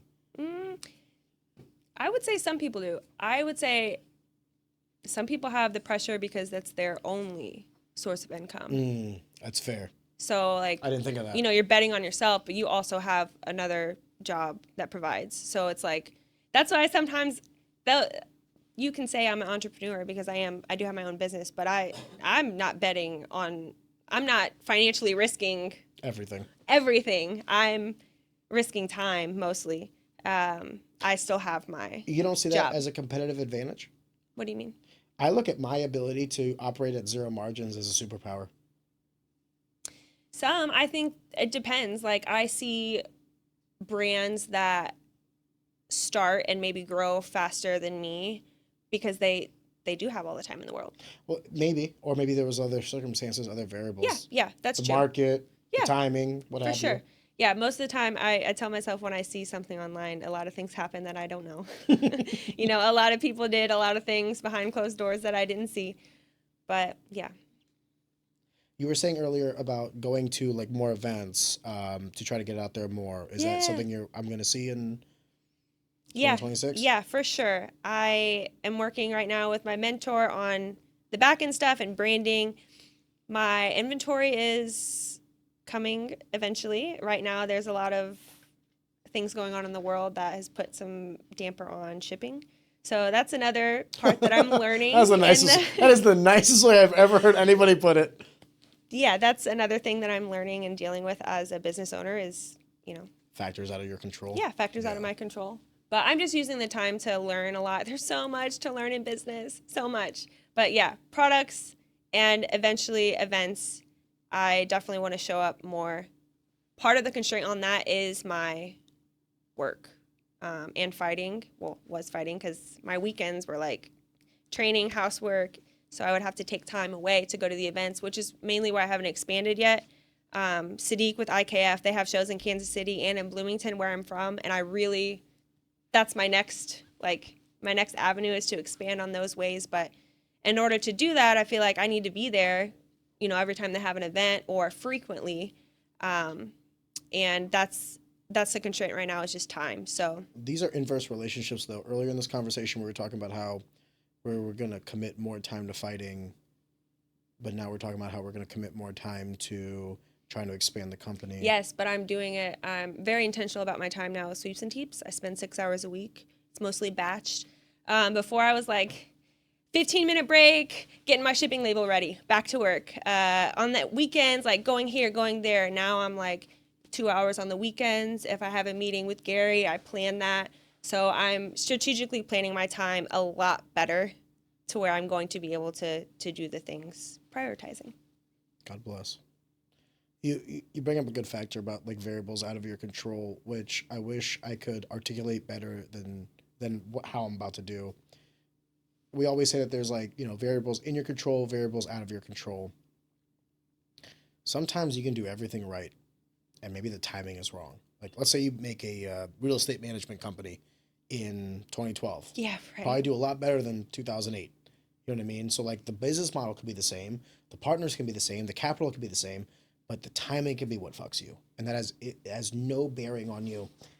The only reason I really bring that up is sometimes I've seen people fail or succeed. And the people that have succeeded, I've been like, man, if you would have done this at any other time, you would have eaten shit. And some of the people that I've seen fail, I'm like, dude, I'm so sorry. Like, had you done this 6 months later or earlier, you would have been fine. I just stress that because going back to what we were saying about like knowing things about business, I don't think there's ever like a wrong time to pursue entrepreneurship, but there are better times to pursue entrepreneurship, if that makes sense. Like, I would never tell anybody to wait to execute. But like, you know, like I said earlier, like if you're in 2009, maybe wait to execute. Like, don't do it this month. Maybe wait like 6 or 7 months. You know what I mean? After everything kind of dies down a little bit, it's a tough pill to swallow, and it piggybacks off the conversation we were having earlier, where there's a lot of industry knowledge. There's a lot of like hierarchical knowledge. So there's like, you know, shipping knowledge, there's marketing knowledge, there's accounting knowledge, there's legal knowledge, like just having an attorney on hand that can tell you like, hey, that's illegal, or it's kind of skirting the line, but you'll be fine with it. There's just so much shit that you don't know. And you were talking earlier about like how working for a business, you can kind of see how a big business runs. I would make the argument that a big business is easier to run than a small business because you have the resources already. Like, you've already scaled. So you have an attorney, you have an actuary, you have accountants. You don't necessarily need to wrap your head around all these concepts because you've outsourced them already. I just want to kind of focus on this for a second because it's kind of a compliment I'm paying to all entrepreneurs. Like, it is very difficult to start something from scratch. Let's say you have a finance degree. Okay, you don't know what the fuck to do with taxes. Let's say you're a lawyer. Okay, you don't know how to do with your finances. Let's say you're a logistics degree or whatever. Let's say you have no degree. No matter what aspect you pursue, no matter what industry there is that you're diving into, there is going to be shit you don't know. Some things you will learn and you will adapt, and then there will forever be shit you don't know that you will always have to outsource. And that's the reason we have an economy. Because no matter what, no matter how smart you are, no matter how much money you have, there is shit you don't know, and you're going to have to pay someone to do that. And there's nothing wrong with that. We were talking earlier about St. Louis Fight Sports and Ian Zarvos. And by the way, shout out Ian. He was a guest of the podcast. Took care of me that night. I really want to say thank you, brother. I'm at a crossroads about what I feel about fighting. You could tell me whether I'm like sour grapes or if I'm on the ball Cotton here. candy grapes. I simultaneously think that the fighters that are coming up today are just the best that have ever existed. Really? Okay. Yeah. I think, I mean, I saw it skill set for skill set. I mean, not every fighter, forgive me. Like, I'm just saying, as an average, if we were to take the average from 10 years ago, 5 years ago, There's a lot more technique in the there's a world. lot more technique, and I think the gyms are more established, right? However, I don't know anyone. I'm only 3 years removed, except for the people that I knew prior to my retirement, which then makes me think like there are two jobs of a promotion as far as I'm concerned. Number one is to actually physically have the show. So like the fighters have a platform to compete on. But then the second is to promote. It's like, it's kind of been built in the name. So now I'm wondering if, you know, how much of promoting is on the back of the individual and the promotion. Because I don't think it's like a zero sum. Like, I don't think the fighter can just be like, okay, well, promotion, sell tickets. And I don't think the promotion could be like, all right, here's 100 tickets. Don't return any of them back. Yeah. You know what I mean? What is that relationship like to you? Because you have a little bit of experience in this as well. And then do you think I'm like if am I on to something, or do you feel like, no, Ariane, actually, I know all the fighters and you're wrong? Well, you personally, you're not at the gym. Well, in the community. gyms. Right? But normally, if you were, you know, I would 5 make years the- ago when you were fighting, you probably knew a couple more people on the I card. would make the argument that you cross-train, so you probably think that way, but most people don't cross-train. That's a good point. So they only know the people from their gym. I think that fighting is different today. There's so many fighters. So many. Like, Really? there's so many all the time. It's like casual now. Like, people are just fighting. Even the IKFs, people are calling those fights. Like, it's just so casual. So I think probably it used to be really exciting to look up and dig into the fighters. And also, I think that the fighters did do a good job at promoting themselves, but now there's so many fighters. It's like, how do you? It used to be like, oh, this guy. Everyone had like a story. Like when I first started, I was the girly girl. There was no girly girls around. There's so many girly girls. I would make the argument that I don't know any girly girls other than you. So let me add a caveat to this. Yeah, you might be right about volume, but that's what I'm trying to say. Is like, even in a high volume space, the cream rises to the top. So like, forgive me for saying this. I know jiu-jitsu guys now, some jiu-jitsu guys that exclusively only roll better than I know some fighters, not because like they're, you know, I'm like looking for jiu-jitsu guys, but because they're characters on social media. Their shit's popping up on my stuff constantly. And going back to my thing, it's like an authentic experience. I feel like I'm learning about them, so I get to learn about their story. Now I'm committed. Like, I care. I care about some people rolling jiu-jitsu more than I care about most people fighting. I don't think that's a perspective that has shifted through time. My question is more nuanced. Like, I think you're right. I think fighting has grown. But what I'm saying is, I don't think that you don't know these people because there's 16 princesses. I think those 16 princesses don't do a good job marketing themselves. That's what I'm saying. And you did. Okay, so what about comparing me to someone who has half of the athletic athletes that I have, but they're viral? Accolades, sorry. Well, I've never said that popularity and accreditation are linked. Meaning you could be really fucking popular. But how do you get popular? Well, I think a lot of it is authentic. It goes back to what I was saying earlier, authenticity. I think you could be a motherfucker. I think you could be like the biggest beast ever. And then it just doesn't click because you're not authentic. You want to know who the prime example of this is? What's his name? Alex Pereira. Alex Pereira says like 3 fucking words.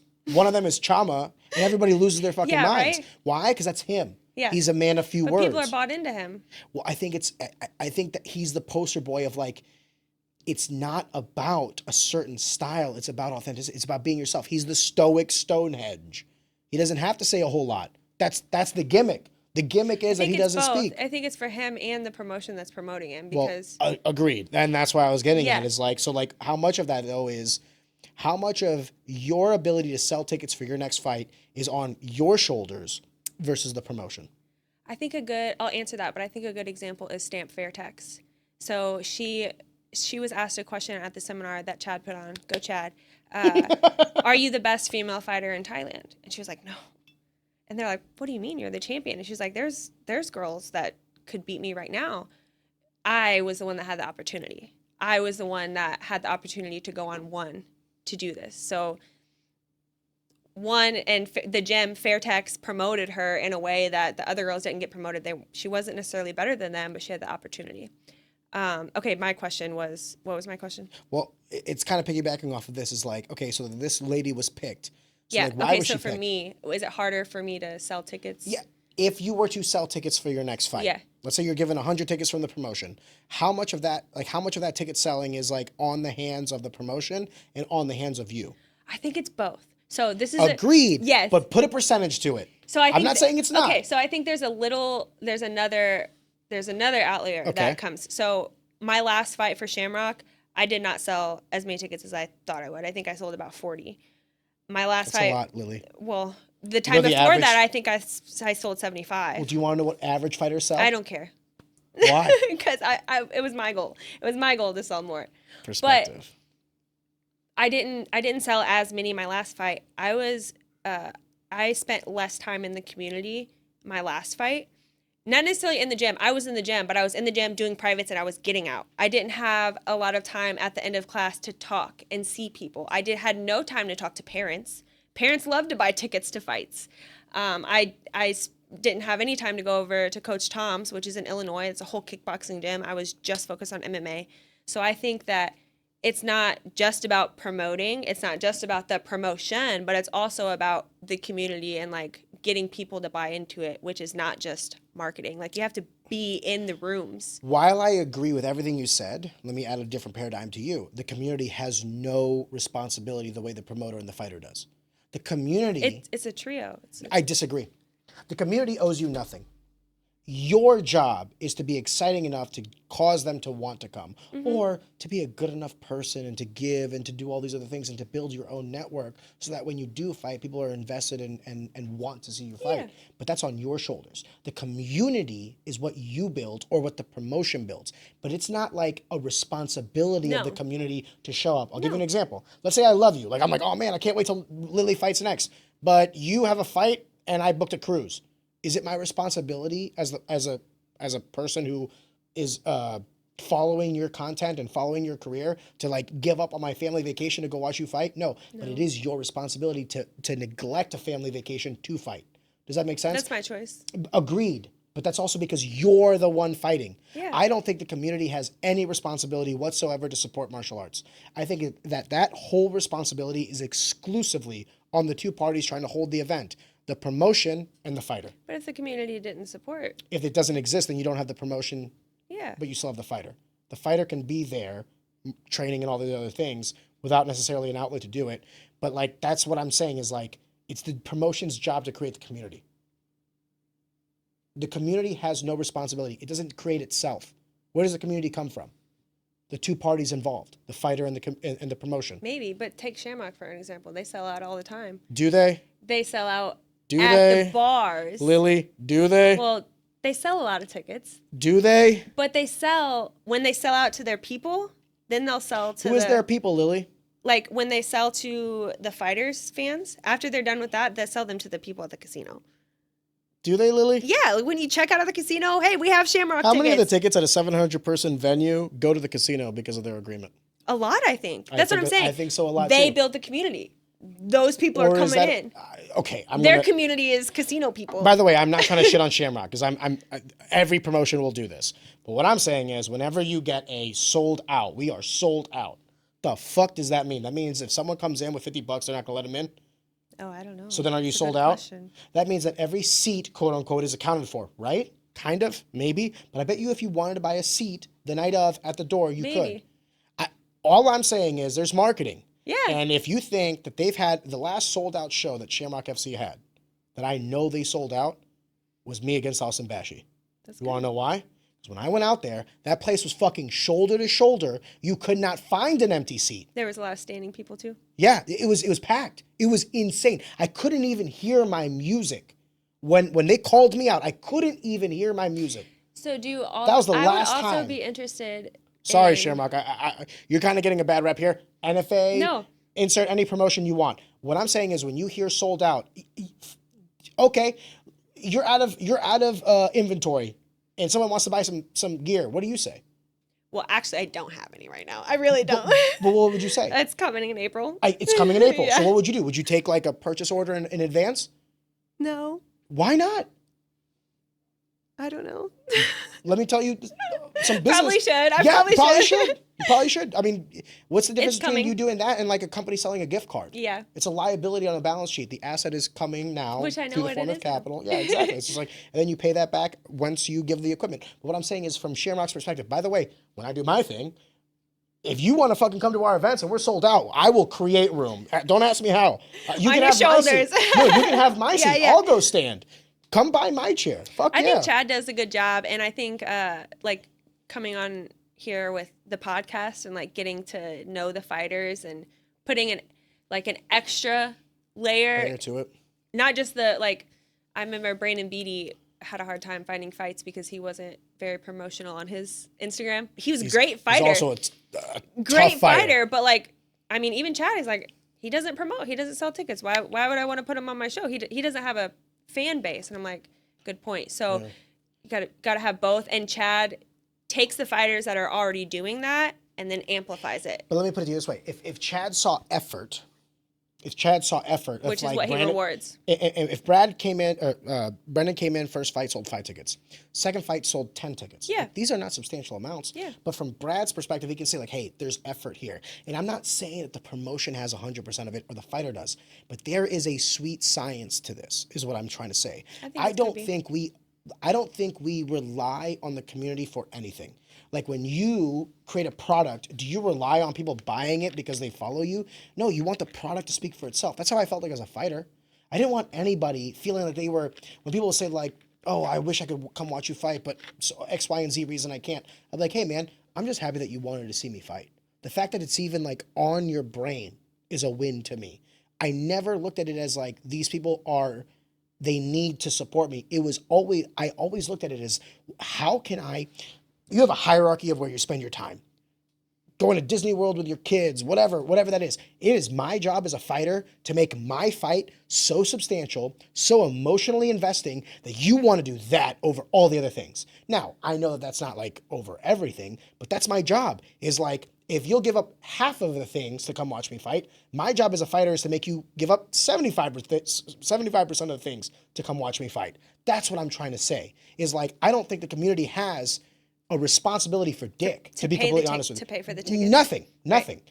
The responsibility is solely on two parties: the people making the fight and the people fighting. Everything else is literally the business. Yeah.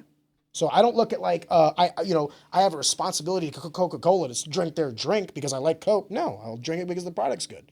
I don't want anybody to come to a fight because they feel like they have to. That's awful. Do you want anybody to buy your product because they want to solely support you and they're not even going to use it? Please buy my product for whatever reason. I don't care. Please buy it. I don't think that's sustainable. That's the problem. It's unsustainable. Yeah. That makes sense. You might make some money today, yeah, but what about tomorrow? So what are you saying? Like that there needs to be more effort on both parts? Yeah, absolutely. Yeah. I think fighters are lazy. I think promotions are lazy. Yeah. I mean, you could make the argument that Chad is like the reason why Chad has grown is because he's like the least, like, I wouldn't call Chad lazy, actually. He's showing what can be done in terms of growth when you combine things as well, because he has this business model with like the point fight tournament at the same venue. But and then you also know what I would say is a big reason why Chad is successful? Go ahead. His community. because But he's his fostered that through the gym. yes, but it's a community nonetheless. The people that are running his shows, the people that are building his ring, the people that are showing up to sell tickets at the door, that's community. Yeah, They're but not doing he's- that for money. But he's had. I would make the argument that like there's a correlation between having Lillie as your main event, and having to expand the number of seats in your venue, and having whoever else as the main event. Yeah, that was Like, crazy because he paid him so much money. exactly. But what I'm trying to say is like the community showed up and showed out. Additionally, when Yes. the fighter at the main event was this esteemed person, like Chad. But also another argument, I don't think that Lillie fight would have been sold out if it happened 5 years ago. I think Chad has built the Muay Thai in the community for people to Agreed. be excited about that. Agreed, but that's not the. We're saying the same thing. Sorry, we're not arguing. We're agreeing, and I don't Yeah, think yeah, you yeah. realize No, it. no, no, I Like, think I you're- agree with you 100%. Yes, Chad built that I think community. yeah. It took time and it took effort, and that was the responsibility That's that like the- the promoter took on. So maybe now the fighter only has to do 20% and the promoter does 80%. But what I'm trying to say is the community wasn't built because the community has a responsibility to be No, there for no. Chad or the fighters. The community was built because two parties put in a lot of effort. Yeah. That's what I'm trying to say. So actually, like- thank you. it's like you bigger made my than- you made my point. I Yeah. appreciate you. I think it's great what he's doing, and I think it is different the way that he's promoting fighters, and he's also I think it's great what they're all doing. NFA, St. Louis Fight Sports, Chad Mueller I haven't with been to Stand Up St. Fight Louis Fight Series. Sports. Every single weekend they have a fight. I've literally had something else. else. And there was one, I think it was like the weekend of Liz's fight or something. I don't know, but I will be at the next one. I'm excited. I've a cool missed show. every single one of their shows. And it's a kickboxing show in St. Louis. So why am I not there? Because I've been busy. I'm sorry. I'll be at the next one. It's a good time. All of them are good times. The only thing I'm saying is like when you say like sold out or any of these things, surely you understand how marketing works. Yeah, yeah, yeah. You know what I mean? Every show's sold out, really. And by the way, I know how some of these casino contracts work. Like, let's say you have a 750 person, because the casinos are different because they have all of the amenities. Yes. So like when you go to a casino, it's fundamentally different than going from a venue like Chad, where he does it at the Steel Steel Shop Arena. the Steel Shop Arena in St. Charles, Missouri, right? They don't have hotels, they don't have restaurants and all these other things the way a casino does, where they have the gambling side, they have the restaurants, they have the bars, you know what I mean? Like there is a completely different combination of conversations to have regarding a venue like that. Accompanied with that is, hey, what are we going to do for our high-end clientele? I know this because of conversations I've had. We'll probably have to give up like $100 and $150 100 or 150 tickets to the casino just to kind of suffice them. But guess what? They're going to pay for it. So like, did I sell those tickets? No, it was kind of like a part of the agreement. It's sold out. Yeah, and these people might show up or they might not, Yeah, because for they'll be sure. given the tickets. Like, hey, sir, you spent $1 million at our casino. Here's some complimentary tickets to entice you to come back in, but they might not show up. So that's all I'm saying. I'm not trying to shit on anybody, but what I am saying is when it's sold out, is it really? What do you think about Fight Hard and how they used to do free tickets? I think that is the best business model for fighting. Yes, bar none. And do you expect the fighters to promote the fight the same way because they're not selling tickets? I think that it's easy. The easiest product to promote is a free one. So you think it'd just be more natural? I think that it will. I can tell you from experience. I used to give out like 300 tickets to Fight Hard Arena when I fought there because I was still like an amateur. passing them out. Yeah, Like, that makes well, sense. to people that I knew that would come. Yeah. I'd be like, how many do you want? Oh, well, my friend, they would ask for 10. I'd be like, I'd give them 15 and be like, no, bring more people. Yeah, Bring right? more people. Yeah. They're free. The barrier to And entry is also the it's- marketing. Fighting, well, everything's so expensive right now, but tickets are expensive. Dude, $65 to come watch me fight. Do you want to know what I would tell everybody when they bought tickets from me? I'm like, dude, thank you. Thank you. You just spent $65 to come watch me And then fight. then if you're gonna have a drink, it's Yeah. 65 is like the minimum, right? Yeah. No guy would ever buy one ticket. It was always two And because now I'll if you take have the lady. and now if you most of it's online, so it's like there's like Ticketmaster fees, like There was online when I was there too. I would not use it. I would not tell people to use online. it's expensive. No, it's not even about the ticket fees. I told them to buy it from me because like the least I can do is give you a handoff. Sometimes the handoff is like, hey, I'll be at the gym at 5:30 if you want to come swing by after work. And people would do that. And yeah, I'd they say, like hey, to see it. Yeah, they and like to see you. I think if you're gonna give me $150, the least I can do is shake your hand when I'm handing those tickets over to you. Now, I'm not saying that that's like how everybody should do it. In fact, I'll be for the last couple of fights I go to, I buy them online because I don't want to go see the fighter. I don't care about that as an individual. But what I'm saying is when I was selling them, it meant so much to me that someone was wanting. Think about what you could do with a $65, so $130. Yeah, it's you get to go expensive. take your lady out for a nice dinner for $130. And that's it. Yeah, Like and all eyes 130 are on you. Yeah, and it's just you and them. You know what I mean? You could get a nice bottle of wine, a chicken, whatever the fuck you want to You get. could invest it. You could invest it. The opportunity cost of that. But you decided to take that money and come out to me. And by the way, you're right. This is the minimum expense because you're going to get there. You're going to want to buy drinks. You're going to probably go out afterwards and all these other things. And people wanted to come drink and party with me after as well. You know what I mean? Win, lose, or draw. So all I'm saying is there needs to be a healthy amount of respect when you have $65 tickets. I agree. I also think that $65 tickets is too much for general admission. It's not even about like, pay-per-views when they were on were $65, $70. And that was to watch the best fighters in the world. Yeah, now it's Bold like of you to think. $49 to watch local fights. It's expensive. Things are expensive. Well, here's the thing. Now it's not. Now it's $10 or $15, whatever the fuck Paramount Plus. I don't even know. I just subscribe to it. You know what I mean? Yeah, to watch the UFC. To watch the UFC. Or PFL now is on ESPN Plus. So it's like you can watch the best fighters in the world at a monthly rate of like $10, $15. So I'll tell you what I think the future is more than anything is either a subscription model or cheaper tickets and then more sponsorship. Yeah, I like that too. Especially when you when you can bring the whole family out and do an event. You can't bring a whole family out for $65. I'm flirting with two ideas. Season pass holders, but not like this extreme price like of season Six pass Flags? holders. So let's say a ticket would be $65 or $60. Keep the math simple. Let's say a Shamrock would be $60, and they would have like a show every month or month and a half, right? So like let's say you did 5-6 shows a year, so one show every 2 months.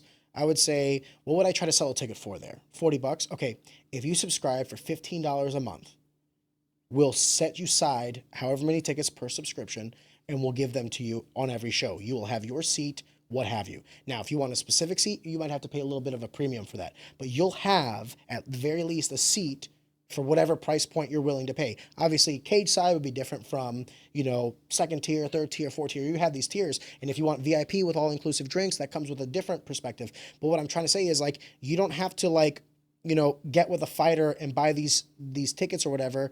You can subscribe, or the way I would love to do it is to go back to that method. But to go back to that method, you need economies of scale. The reason why People would probably pay a whole year up front for the $15. I think so too. I think so you could offer because think about it. What I'm saying to you is, hey, you could come to all of our events, 6 events, for $180 a year. Yeah, I'd probably just pay you the $180. It's like season ticket holders. Yeah. Right? So like $180, I hate to say this, like when we would go to Shamrock, I'd pay like $225 for the VIPs. So what I'm telling you is for what Shamrock charges you one time for like a cage side, you could go to all of our events. Now, the cage side came with like the VIP. Obviously, I'm cage side, right? So like it's not an apples to apples comparison, but then what do? I guarantee at the very minimum, because the real business model going forward is not going to be B2C when you're talking about live entertainment. It's going to be B2B. Who's got the disposable income? It's companies, marketing budget. That's the people that want to come in. You want a booth at my event? Well, I can guarantee you at least 400 people because that's what we have in terms of our subscription model, let alone whatever the fighters are going to sell. And then, by the way, I don't want to take that away from the fighters because that's also a commission basis for the fighters, right? There's also additional other things I want to do. Forgive me, I'm going to kind of... No, I'm interested. If I do this, I want to do this in a way that, like, fighters have to pay for their physicals, they have to pay for their blood work and all this other fucking bullshit, their equipment and all these other things. So like, what can I do? I can remedy that by paying the fighters. How can I pay the fighters? I can't pay them for fighting. I can't pay them commission for selling tickets. I can pay them through the same way that the athletic portals and NCAA do. Name, image, and likeness. The legislation's already there. I can pay you for wearing my gear. Then I can go to a N Teeps or whatever apparel company and say, like, hey, partner with me, do our shirts, like our rash guards and our whatever, and pay me wholesale, and I'll put your logo on them, and I'll work with another equipment company for this, and I'll work for whatever. Like, if you go to a sponsor... You're in a unique position because you've been a fighter and you've seen Shamrock for the years, and then you've seen Chad do it, so you can kind of compare pull and all contrast. the pieces that you like and don't like with a perspective and from being the fighter and and a coach. You've coached on a couple shows Yes. too, so you can see the back end of things. I'm telling you, there is a way to do it where all parties aren't necessarily like 100% happy. Like if you ask any fighter, I'd rather get paid $100 more. What do you than think I of got paid. MVP promotions? Jake Paul. They're making a lot of money. Are they? Yeah, Ronda Rousey's making money. Oh, the fighters? Yeah. They're fighters paying are. the fighters more. Man, him and his brother, they're I think two things. Okay, so what I think about Logan and Jake Paul, I think they're geniuses of marketing. Are they? Yeah, 100%. How could you not call them? I watch their fights, and I've watched Jake Paul fight more crazy. times Yeah. than the local people. So say what you want about him. Yeah. You got me. Let me finish the thought on the promotion, and then we'll talk about MVP. Sorry. Well, they are a promotion. That's what I'm saying. Are they though? They are. I think they're Netflix promotion. I think they're tied with a streaming service because I'll tell you what they're trying to do. They're trying to do the exact same thing I'm trying to do. Or actually, they're doing the exact same thing I want Through to Netflix? do through Netflix, Yeah. through the connections that they have. I think that the economies of scale help you, and I think that when you have a bigger budget, you could do more. Yeah, right? yeah. For me, what I'm trying to do is like, dude, if we can break even, I'll be happy. I said it earlier, I'll say it again. My superpower is I'm fine financially. So I can do all of this shit. Yeah, and then if yeah. everybody else gets paid, everybody else is happy. The state is paid, the athletes are paid, the coaches are paid, everybody's paid, and then I'm not paid, everybody else is ecstatic, right? But if nobody gets paid and I get paid, everybody else, we implode on day one. So like my thing is, I think it's possible because it's already been done. The real calculus, because we were talking earlier about like about scaling and everything, about how it's hard to do a solopreneurship versus a company of 100 people because you can outsource already because you have the resources. My thing is like, okay, how do I take that concept, the fight kit concept from the UFC and bring it down to the small? How do I take the concept of a subscription-based model and bring it down to the small? How do I take the concept of, market to market and B2B economics and bring it down to the small? The best. I have to. Pulling the best. I feel like I think that way too. Like I guess it kind of goes back to the gi example. Like I want to find things that work the best and pull it. So you can see flaws in Shamrock's promotion. You can see flaws in everyone's promotion. And you're like, I want to pull the best from here and the best from here. And then another step to that. To make the best. And then another step to that, though, is, and then also see the flaws in our own promotion when we started. Because I'll be the first person to tell you, if the first show can break even, I'll consider that a wild success. Because we have all the upfront costs. We have to buy equipment, the cage, all these other things. The first show is going to be the most expensive. So if the first show, let's say, loses $15,000, but our P&L accounts for the second show breaking even, it's not sustainable because we're still negative 15. What am I going to do? Take that 15 out of my pocket? Maybe if it's a one-time thing, but I have enough projects that eat my pocket. Yeah. You know what I mean? Like I don't need everything to eat my pocket. Just because I have money doesn't mean I want to spend money. It has to be sustainable. So there are things that I want to do, but maybe we don't do all of them day one.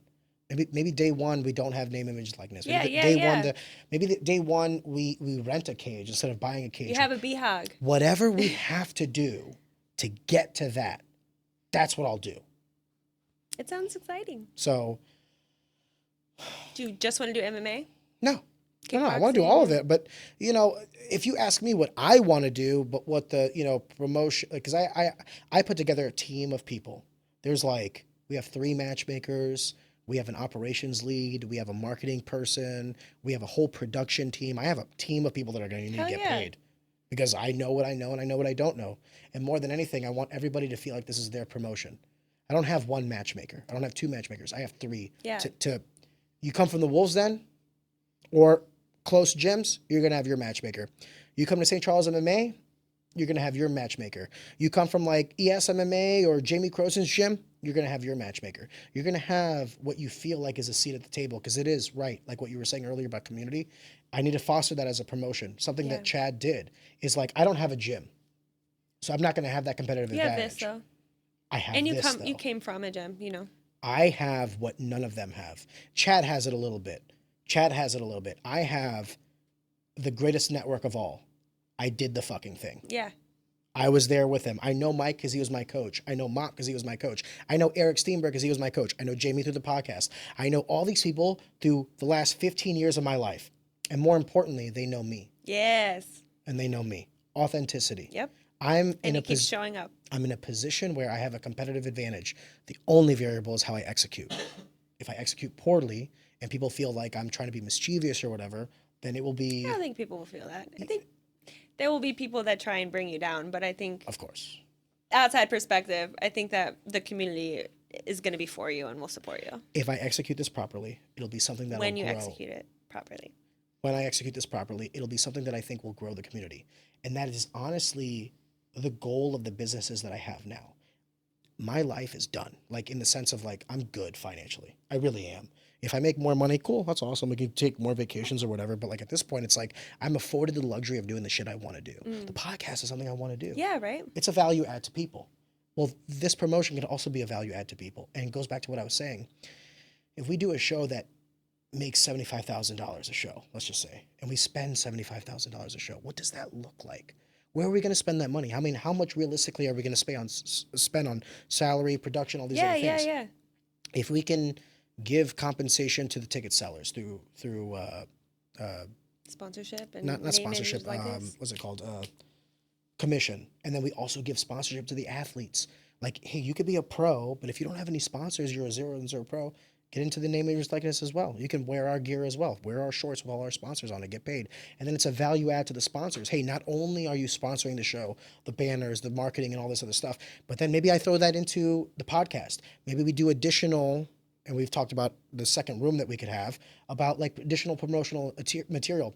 I think that what happens most with companies is you get, especially companies that are like a certain age, you get tired. And the status quo starts to feel comfortable. And I think that comfort is the second thing closest to death. Being comfortable. If you're not consistently uncomfortable, if you get to a point where you're comfortable and you've superseded all these factors and now you're comfortable, we'll find new factors. Yeah. Get uncomfortable again. Get uncomfortable again. That's the only thing that's going to make you feel alive. That's with everything. Yeah, when I retired fighting, I was comfortable and I was like, yeah, fuck this. Fuck this. No way. Sorry for hijacking that. I went on a bit of a rant there. But we were talking about MVP. So before we deep dive into it, first I want to ask what you think about their show. So it's Ronda Rousey versus Gina Carano as the main event, and then I believe Francis Ngannou versus, I don't even know who he's fighting as the co-main event. I don't either. So let that sink in for a second, right? And I'm ears to the ground, so to speak. What are you brought it up, so what are your thoughts on it, on Netflix getting involved with it? I'm curious before I don't have too much thoughts about it. I've kind of been out of the woods on social since I've been, in hibernation the last 3 months. But I have seen the stuff with Rhonda and Gina fighting, and Rhonda's talking a lot about how the MVP promotions are paying people and how she wasn't too happy with the deal with UFC. I know that she had an offer before, and then it was specifically related to pay-per-view, and then the Paramount deal came, and so she wasn't going to be getting the pay-per-view deal that she thought she was. I was just interested to hear your thoughts on it because it is such a different promotion, and they are talking so much about kind of the controversies and. Let's dissect it, but let's do it step by step, and let's start first with like fighter pay. Okay, I think that the UFC, could the UFC pay their fighters more? Yes, I do. But simultaneously, when you take into consideration two variables, consistency and top frame, when you look at the fighters at what they make now, they make more money. Like if you're at the top echelon of the sport today, you would not want to trade your position for like GSP or Anderson Silva because the money that they were making when they were at the top of the sport in their day was peanuts compared to what they're making now. However, so we can acknowledge the good that comes with the growth of the sport, but also acknowledge that the average is skewed because of the top earners. You want to talk about the median, where the most amount of fighters make the most amount of money, right? And I think that has not grown at the same rate as the average has. And that's a reflection of the consistency. Colton Cole said it best. Way back in the day, you would have one UFC a month. So when that UFC was coming up, you were like, holy shit, it's BJ Penn versus Matt Hughes. Now it's literally every weekend to the point where I love mixed martial arts and I miss half the UFCs. I think there's a contractual obligation with a streaming service. You have to have a certain amount of shows in a year or you don't get your nut. but it's a tough thing to say that like MVP coming in and paying their fighters more for this one show than maybe a specific UFC. But if you were to say like, okay, well, how many shows are you going to do this year, MVP? Like if you're a fighter and you're up and coming, can you fight for MVP and make good money? No, because they might do two shows this year. So the avenue's still the UFC. If you're a top 15, could you fight for MVP and make more money? No, because they're only doing two shows. So imagine how many like stars are trying to get on that show. So what MVP is the boxing model brought to MMA, where it's like a spectacle, kind of like what Bellator did with like Kimbo Slice versus. And it doesn't apply to everyone. And it doesn't apply to everyone. Yeah, that makes sense. I think. Well, it's good for the ones that it does apply to. Yeah, that's the thing. I think it's good business. Like, I think they'll make money. I'll watch it. Yeah. But you know, I'm a skewed individual. I already have a Netflix subscription. I also think that if this was like an event that broke even, Netflix would be happy, because when the Paramount deal got signed, if you thought that like Apple and Netflix and all these other streaming services were not vying for that contract, I'm sure that Paramount came in with the highest bid, a number Netflix didn't want to pay for it. And I'm sure there's a little bit of like, well, fuck you guys, we'll do it ourselves. You know what I mean? So you think the streaming service in the long run will actually hinder the fighters' pay because it's more frequent? Yes. That makes sense. It just makes. Here's the problem though too. Whenever you talk about a subscription service, you have to understand like why you got to the subscription service. Why did the UFC move away from the pay-per-view model? I don't know. Because people weren't buying the pay-per-views, or they were illegally streaming the pay-per-views. Why? Yeah. Because the product, because of the consistency, was getting diluted. The pay-per-views were not as like, I hate to say it this way, the spectacle wasn't there the same way. I went from buying every single UFC pay-per-view. People would like come to a bar and and it was an event. Weekend. Or we would have like the watch parties. Exactly. Yeah. You're making my point for me. So the thing is, when I had less money, I was willing to pay for the pay-per-view because I was so invested in the sport, and there was like an infrequency. So is this kind of also maybe to my point earlier about how there's so many fighters? Yes. Like there's just so much. The problem is you have so much abundance, you now need to introduce scarcity. Yeah. There needs to be a season for fighting. Like I love the PFL. Yeah. I like that. I think that's good on the fighter because you can plan and actually train. take time off. But you not just to take time off, but myself, I've learned over the last few years, it was fight camp and then chill. It was fight camp and then chill. Not really. Wait till you go pro. Wait till you go pro. So important. Your off time is so important. Lillie, wait till you go fucking pro. And here's where you're wrong. Wait till you go pro. And then you'll get calls from LFA, from all these other promotions. And here's the thing I fucking hated about fighting. Stay ready so you don't got to get ready. Fuck you. You can't pay me enough to stay ready. Go tell an MLB pitcher, hey, be ready on the drop of a dime throughout the year. Yes. And any given weekend, you got to go pitch 100 pitches against that level of competition. They have their peaks and valleys of when they peak and when they valley, and they take time off to recover and all these other things. Fighters are the only people told, hey, no, stay ready in case someone gets hurt from a fight so that you can come in last minute replacement and replace them. It's a form that does not work in the business model. And I think you're going to see that real time. Have you seen the boxing promotion that's doing like team boxing? Yeah, good luck with that. It's I don't know what it's called. It's interesting. They do like anything with team orientation in a single sport like fighting will never work. It's cool though. So it's like you two are like 4 people are on a team, the 4 people on a team. You fight the first person. What happens when someone gets hurt? What do you mean? Someone's gonna get hurt. They're gonna have alternatives. Okay. How many alternatives are you gonna have? I have no idea what they do. How I know are they have gonna pay one. the alternatives? How sustainable is this business model long term? Yeah, I mean, because think about how many. Like, let's say you have 15 fights on a UFC card. How many of them actually don't pan out? 30% on average. I think the sport element is good for it because it's like you have a team. It's not just the fighter. It's like team Missouri. It's that, and then you also have. You want them to go to the next round. I would make the argument that that's the reason why the UFC is like diluting, because it went from individuals. Chuck Liddell, Anderson Silva, the individuals that you got incentivized to watch and pursue, and it became the brand. The last real star that the UFC produced was Ronda and Conor, the last real ones.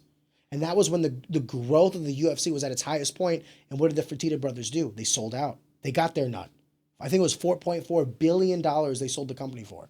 Now, you could make the argument, but Arion, we got a 7-year streaming deal for 7 point whatever billion that Paramount paid. But that's not like the same as like cashing out. The Fertitta brothers walked away with $4.4 billion cash at point of sale. They made their nut. That's an individual making that money versus the difference between over a 7-year course getting revenue from a streaming service. Because remember, that revenue is supposed to supplant what? The pay-per-view revenue. So if you had one Conor McGregor fight that sold 2 million pay-per-views at $65 a pop, the Paramount Plus deal actually hurts you. So it's just too watered down. What I'm saying is you will never have a Conor McGregor $2 million pay-per-view fight ever again because it's not in their incentivized business model to do that again. Their incentive now is volume. Yeah. We're just going to pump fights. And when you pump so many fights, you're not going to get invested, you're not going to care, and it's going to kill the sport. That's what I'm saying. I agree. Fighting is not a sport like other team sports where you need those people because there's positions, there's how many pitchers can you have on a team, how many this position. In a fight, you have weight classes, you have the individual. When you tell me that there's like this boxing promotion or kickboxing promotion or MMA promotion that does teams, I immediately check out because I already know what's going to happen like every other promotion that ever tried to do that. You're going to have the instances where you've diluted it so much and people don't invest in teams in fighting like they do in teams. Yeah. Because the teams are tied to cities. Like real infrastructure is made. You build an arena for your football team. You call it the Edward Jones Dome and you can come see the Rams play, rest in peace. Right? Yeah, build the Cardinals build an stadium. easy stadium with easy fighters. Yeah. I'll be an easy fighter. You get the community involved. And at that point, I would say the community does have a response to that because it's like, hey, we employ how many of you people? We do how much with the community? Yeah, we're not going to have Rams game if you're not going to show up. I don't think fighting is like, I don't think the business model of fighting conduces to that. I think that the business model of fighting would benefit the most from a season. Imagine I like the season 6 ideas. months out of the year you got fighting. The other 6 months is speculation. Who's going to come in? Yeah, Who's coming and you in can from? use that Who's to the new build. kids coming in? The draft, quote unquote. Ooh, this one up and coming kid I saw him fight Do you at follow LFA. PFL? Yeah, That's how they do I it? follow Yeah. all of it. I just saw Dakota Bush fucking start somebody in 30 seconds. Yeah. I follow individuals. I don't follow the sport. I have no idea who fought in the last UFC, but I know the last PFL because both Johnny Eblin and Dakota Bush fought on the last PFL. If you ask me who's on the next PFL, I have no fucking clue. Yeah. Because I'm not invested in an individual. This is only making the point even more. Fighting is not a sport of teams. It's not a sport of leagues. I don't care who's fighting in the UFC unless I know, Unless you know who's the fighter. fighting in the UFC. Yeah.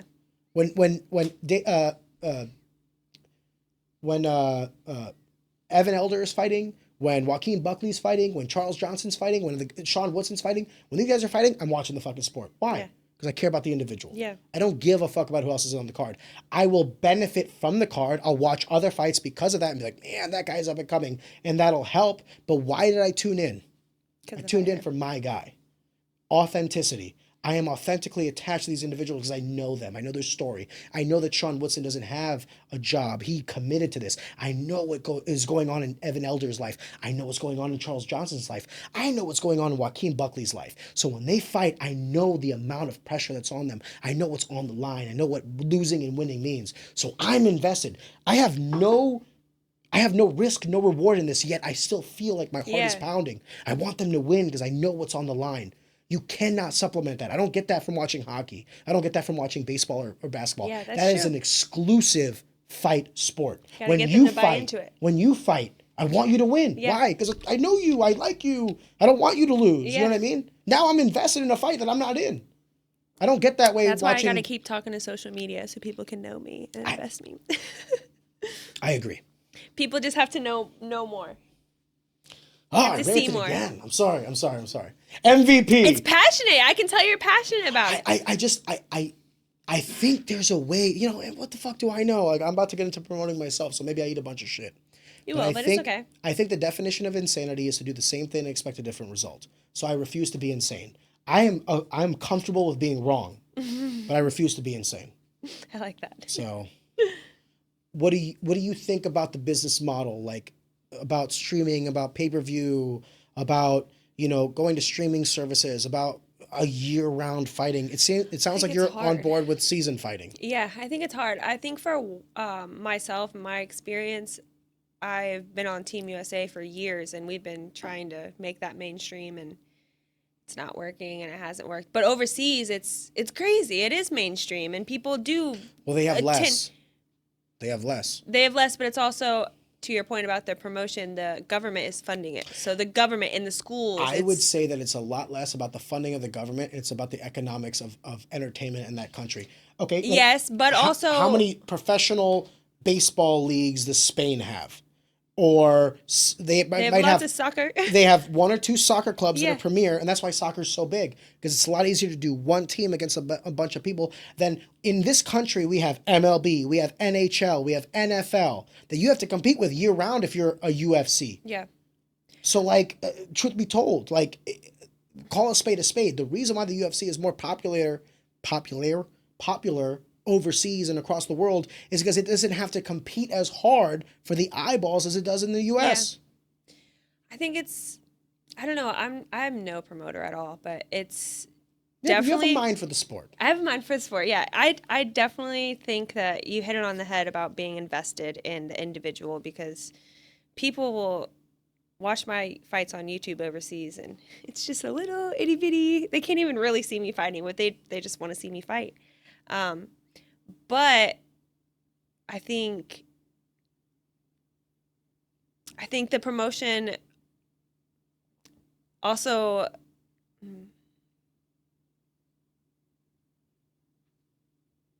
It's pre-recorded. Don't worry about what you're saying.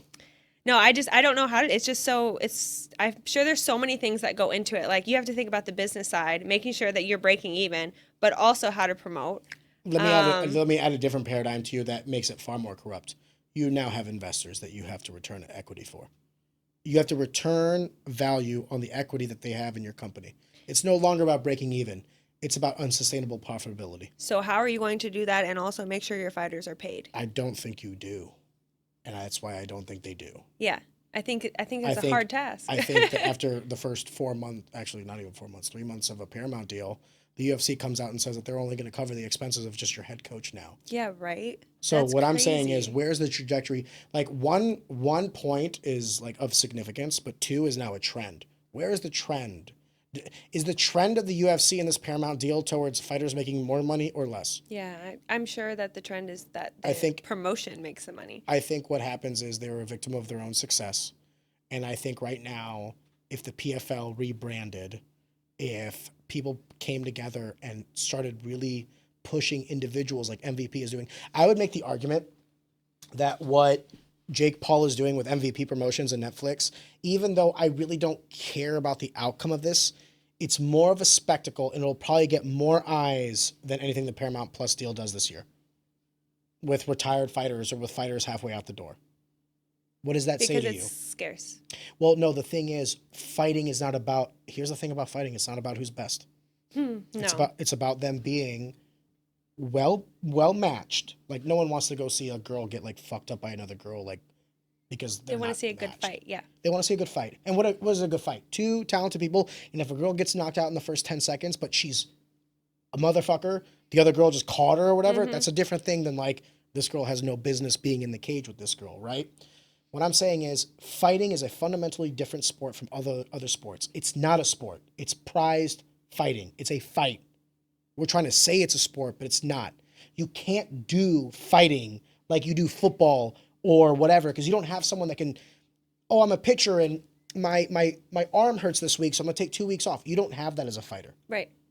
The toll it takes on your body is immense. We benefit from seasons. And mind you, I think one of the smartest things the UFC could do would do seasons and then branch off into 2 different companies. You have like a fall or like maybe a spring, summer UFC, and then like a fall, winter It would other. make better athletes too. And then what can you do? End of the year, spectacle. The champions from each promotion fight each other to see who's the best. Like, do you see how easy this fucking is right off the top of my head? You can give the UFC fighters 6 months off on their off season, and you give the, whatever you would call WEC, just for this example, WEC fighters spring, summer off, and then you could bring them together and bring both companies together and facilitate through your ecosystems and through your communities an even bigger event. This is not rocket science. Yeah. The problem is not that they don't know any of these things. The problem is through all the metrics that they've seen, through all the the finance that they've worked out, this is apparently the most lucrative. but the most lucrative for What does investors. lucrative mean? A return on investment does not necessarily mean a better product. Right. And that's what we're seeing in real time. And I think that there's never been a greater time to usurp the UFC as the premier league than there is right now. We'll see. I do think probably about a year and a half ago, 2 years, people were thinking that one championship would kind of Take a thing, yeah. Yeah, and Take a stab at it. The problem is getting into the U.S. market. I mean, Yeah. it's international. Remember, they were here. No, they'd never. it was Glory. Glory came back. Glory left, and then Glory came back once last year for just once, and then it was gone. I hate to be that guy. Where's Glory? Yeah, I hate to be that guy, but then like you talked about the variables that like are out of your control. I'm sure it's very difficult to set up a different promotion across the seas when the UFC Dana White is buddy with Donald Trump. Yeah, absolutely. So you have that too, factors. So, you know, I'm not saying that would Advantages, prevent you, connections. but your net worth is your network. For sure. I don't think you also need, like, I hate to say it this way, I don't think you need a one FC to do it. I think you can do it within these borders. I think you're given the opportunity through the coliseum of entrepreneurship. Like there are opportunities there. Now you just need enough capital. You need enough network. You need enough know-how. There's a lot of variables that go into it. I'm just spewing out ideas that make sense at a high level, but how do I execute any of the things that I just said? You have your network. You need to have a team. Yeah. And now that is the variable. Say whatever you want about the UFC. They have the fucking team. Mm-hmm. And they have the network. And the money. And the money. They have it all. So they just don't have me. So Dana, whenever you're ready, let me know. Sign your girl. Sign your girl. You're like the Nina Drama 2.0. Yeah, right? Sorry. I like what Netflix is doing. I think that what the UFC is doing is ultimately trying to grow the business and subsequently the sport. But at this point in time, I no longer think that it's growing the business to grow the sport. I think it's growing the business to return equity, to return value on equity, if that makes sense. That's what I think. I also don't think that what Jake Paul is doing is like it's a long-term thing. I don't think you can sustain this. Yeah, it's a quick... Well, the problem is if all the up-and-coming guys are coming up in the UFC, then you're either going to put in, and I hate to say it this way, subpar fighters, like Francis Ngannou when he's 40-something, and no offense to Gina Carano and Ronda Rousey, but they're like whoever. I don't even know. I'm not going to watch it. Yeah, you're not? Yeah, you I are. don't know. Yeah, you are. Yeah, you are. I don't know why. I just... You'll watch it. I think it's... I'll bet money you'll watch it because someone around you will watch it. Yeah. It's the same thing with Jake Paul fights. You know how many people said they won't watch the fights and then I'm just sad are posting about it. Why? I think it's an opportunity. Yeah, it's just different. It's Ronda coming back for a show. It's not even like a fight. I don't even think it's going to be an actual fight. I do think that she's just... Ronda's going to grab that girl and throw her. It's going to be over. Maybe. That's the thing about fighting. Or Maybe. what? What else? Or Gina catches her in the first 5 seconds. Think The way Nina... Yeah, I mean, that's the way Amanda Nunes did her. Amanda Nunes clipped her with the first fucking jab, and Ronda's on record saying that put her on Queer Street from the first punch. Yeah. Now... But Gina's not Nina. Maybe. No. Amanda. Here's the beautiful thing about fighting. The beautiful thing about fighting is anything, you know this better than most. Anything You were talking can about happen. 2 top-level fighters. I just don't feel like I don't that. think... I'm going to sound very rude when I say this. I don't think that either of those girls are 2 top-level fighters That's anymore. what I'm saying. But they are at the top of the top right now. They're gonna be the main event. The but main not event. skill-wise. Not skill-wise. You and I both know 10 girls we can name off that can beat them both. So are they the top of the top? No, it's a spectacle. Spectacle. So then that's a good word for it. It's a spectacle. That's what it is. Yeah. What? So it's not like when Ronda Rousey was fighting Holly Holm, or it was different. Now it's like. Does that mean less to you? It does. Yeah. Yeah. Okay. Why? Out of curiosity. Because I feel like. You're not interested in it at all because it's not for the top talent pool. I feel like it's like an exhibition. Yeah. Yeah. That's not what I asked. Are you not interested in an exhibition? I am interested in a real fight over an exhibition. That's not what I asked. What I asked is, are you not interested in this fight? Or are you interested in this fight? We're talking about it right now. I think that I'm interested enough to watch it if it's on TV, but I'm not going to go out of my way to watch it. Well, I don't think you'll have to go out of your way to watch it. No, it's probably going to be playing. I'm pretty sure you'll watch it. I don't know. It's just she's just talking a lot, and it's just crazy. I agree about I said this off the record, I'll say it on the record. I think that people that don't understand anything about business need to be very careful about talking about the business, especially of fighting. Because here's the thing I don't like about her. The thing that irritates me the most about people that cash checks they don't sign is that the money's not theirs. So like she's talking about like how all these fighters are making all this other money. Like you don't get to talk about that, Rhonda, because you're not the one signing those checks. I don't really care about her talking about the money. I think it's crazy just recently about how she's talking about the money in an aspect of like dropping bombs on other girls. Like she said, Valentina, the only reason. Oh, the OnlyFans stuff? Valentina has an OnlyFans. And I don't know, Macy Barber said that she has an OnlyFans because she has no personality, not because of the UFC. Just dropping bombs on girls about the money thing. Like, there's just no money in fighting per se right now. There's just not a lot of money in fighting in general, unless you're at that top, like you said. And then unless you're Ronda Rousey getting the deal with MVP, like to say that Valentina is underpaid because of herself, I feel like was a bomb. She also dropped a bomb on Cyborg. I don't even know what she said. About the steroid usage. Yeah, but the steroid usage, which is something I didn't know.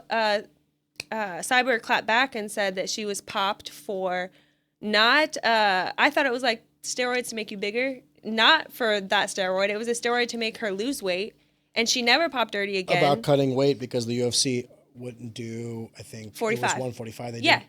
Her first fight in the UFC was a catch weight at 140. So she's clickbaiting all of these females' names. And then Cyborg posted the video footage of her cutting weight. It was horrible. And then the UFC agreed to do 145 because so much backlash. But then again, is there really a 145 right now? No, there's not. There's not really. Ever since Amanda Nunes was the double champ, you know what I mean? Like, there was just like, whatever. We're just going to kind of kill the 145 division. Well, Jermaine Durandamain did not do the division any services. But I want to be careful what I say about Chris because I don't want to. Chris came up at a time in the sport where everyone was juicing. Let's call a spade a spade. That was like in the early years of the UFC. So was Anderson Silva. So was all these people. And, you know, Pride used to have contracts where they would say, like, we will explicitly not drug test you. Like, they put it in the contract that we would never drug test you. So what does that lead you to believe? It wasn't as if they were cheating. It's the same way I look at cutting weight at that time. No, but cutting weight is not cheating. Yeah. Taking drugs at that point is not cheating. When everybody else is cutting weight, when everybody else is on the sauce, you're not getting a competitive advantage. You're just trying to make it as equal as possible. And I think that Cyborg did do some things, but she's also older than Ronda and came up at a different time than Ronda. So I think that Ronda being like, oh, you're not natty and all these other things, there's some truth to that, but the validation doesn't hold water in the context of hindsight. Like, hey, were you right about this individual? Yeah, but then you'd have to be right about the Mount Rushmore of fighters. Ronda doesn't have a leg to stand on at all because she freaking hid for the last 5 years and now she's popping out. Like, I think as women, money. Yeah. Well, she's a she cunt. Could do a better. No, yes, she's a cunt. She could do a better. You'd also think losing 2 fights would humble her. No. She came out even stronger. Yeah. So I just feel like it's kind of a sour taste. Sour grapes. Yeah, sour grapes. Why is she doing all this? She could say and get her point across and present her points way better and way more elegantly than what she's doing. Well, not even that. Go a step behind that. Like you said, like, why is she even doing this stuff with MVP and all this other stuff? Because she wanted to come back to the UFC. She wanted to come back for pay-per-view money and all this other stuff. And what did the UFC say? Like, no, we're under a new deal structure. We don't have pay-per-view. So what did she do? She goes to another promotion, which is fine. It's capitalism. You know what I mean? It's the free market at work. But now she's talking about shit. And here's the thing I don't like is like when you start talking shit about one of the things I hate about like bad mouthing Shamrock is like I do have to also acknowledge that like I fought for them for all of my 8 pro fights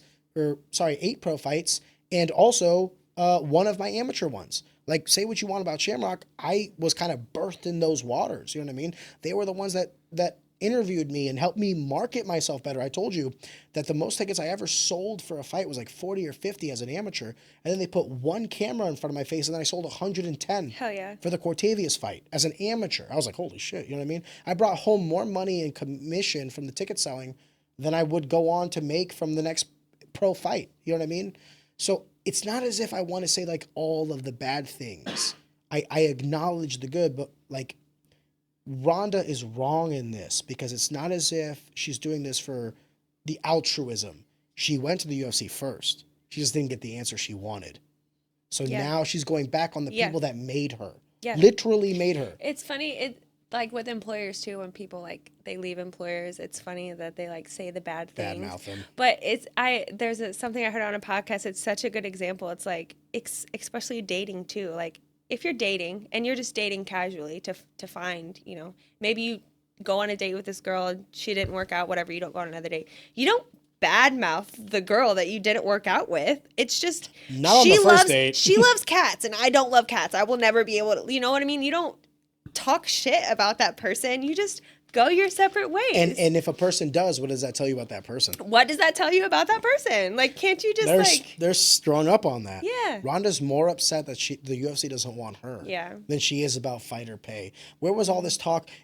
She should be talking about women empowerment or something. Well, not even that. But when Ronda was in the UFC, they had the conversations about pay. What did Ronda say? You get what you earn in the UFC because she was at the top of the mountain making millions per fight. So the time was good for her. Now it's different.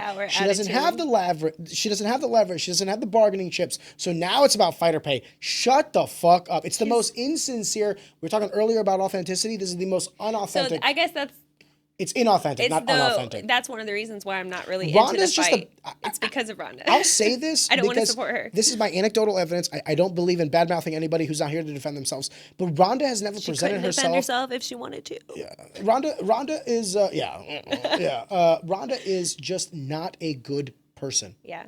And that's why I'm like, I'm not really into the fight. She's, you know what she is? She's like a professional wrestler, but 24/7. I'm sure if you put her behind closed doors and like, hey, you want to chill out a little bit? She'd probably be like, yeah, I went a little too hard. But the problem is like, she knows how to wear this mask. Yeah.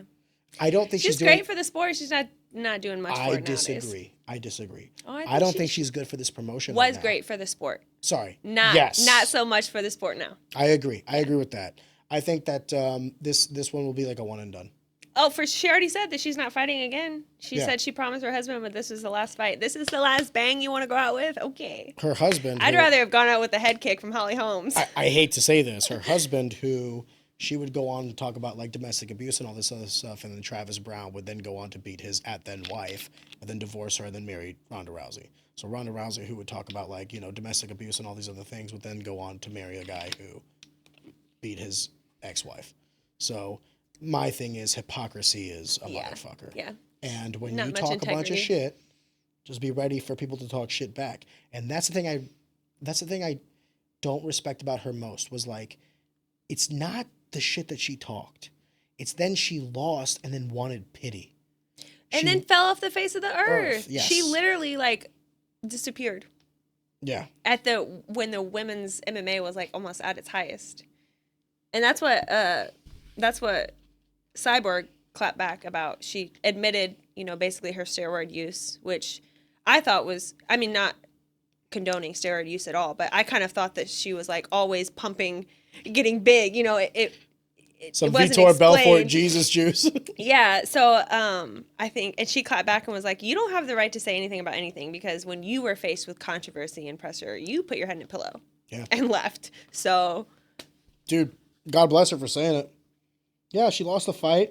And instead of saying, like, she didn't do the press conference, she didn't do anything, she just got on a plane and left. And I just thought to myself, it's not about how hard, fucking Rocky 5 meme. Yeah. It's not how hard you hit, but it's the truth. It's, you know, like, I would respect Ronda a lot more. That's why, no matter what Conor does, I think Conor's a fucking idiot. But damn it, is he not, like, somewhat, he is a fighter. He talked a bunch of shit, more shit than any fighter. Loses to Nate Diaz and says, all right, I'll do the press conference, I'll do all the interviews, I'll do all the stuff. And then claps back and goes for the rematch. You know what I mean? Now, didn't give him the trilogy, but that's neither here nor there. I guess what I'm trying to say is there's a way to lose and there's a way not to lose. Yes. That's what I was saying about the points that she's making. Like, there's a way that she could articulate and explain the points of the money or anything that she's trying to clap back at the UFC better than she's doing now. Like, she's an educated woman. She needs to act like it. Is it? I want to be careful how I say this. Does It's it just anger no you? class. It doesn't anger me. I just think that women have such a, like, it's a man's sport anyways. Why we have to prove our way? Why do anything that could bring us more negativity? I don't know if I agree with that. Why? Lily. Fighting is the only sport that I can watch women do. And You personally, but Maybe. like, well, this is anecdotal. I can't Yeah. watch the WNBA and I'm as excited as I am the NBA. Okay, I that's can't a tell good you the point. last time I watched a women's soccer game, but I can watch Mackenzie Dern fight whoever the fuck, and I'm just as excited as Yeah. when Alex Pereira fights. Like women's fighting, by the way, women's boxing, women's MMA, women's whatever, combat sports, women, I can watch with the same enthusiasm as I watch men's because it goes back to what I was saying. It has nothing to do with the athleticism, the skill set, or anything. It's about whether or not it's well matched. If you have two well matched women, even if they're like amateur 0-0, I'll watch them with like, ooh, ah, the same way I'm watching the pro men's I think or that's the a pro perspective women's. that's growing. I don't think that's a majority of the perspective. I think that the majority of people probably agree that it's a man's sport and they would rather watch men fighting than women. I think it's growing. Now today you see everyone watch women's sports. It's growing a lot. I think this year has, well, within this last year, part of 2025 and this, it's been so big, especially with the MVP promotions and Amanda Serrano. Like we're growing, but I think it's in more than that general- too. I think it's more than that too. I think it's cross sports with oh yes, with not the just fighting. WNBA, Yes. with Caitlin Clark. Yes. I think what it's doing is it's just setting new boundaries, new foundations. A respect in one aspect guarantees a respect in all. Like you can't say like, I watch the WNBA because women play basketball, and then subsequently say like, I don't watch women fight. Like it bleeds into one another. I think you can, and I think that a lot of people do because a lot of people don't think that women should be hit in the face. A lot of people think that women should not fight. It's a manly thing. Well, no, let me go another step on this one then. I think it's because men do not like it when women get hit. Yes, and there's I a don't think majority that's of a men in bad the world. thing. I don't think that's a bad thing. I don't think it's a bad thing either. I think it's natural. Because I like women fighting, but I wouldn't want to watch my wife do it. Right. To be completely honest with you. Yeah, and that's natural, and I think that that's just, I mean, you ask any dad if they want their daughter to be in the ring, they're going to say no. If you ask about a son, it's going to be a little different. And that's just natural, I think.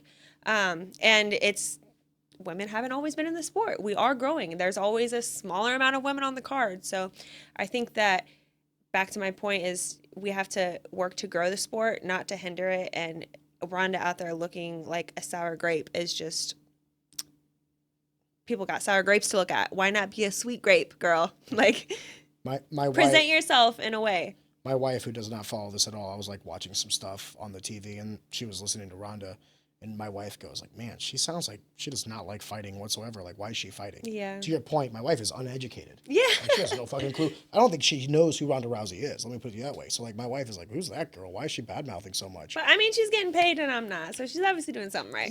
Yeah, but then like, she was getting paid beforehand, and now she's in a True. position where she needs to be paid again.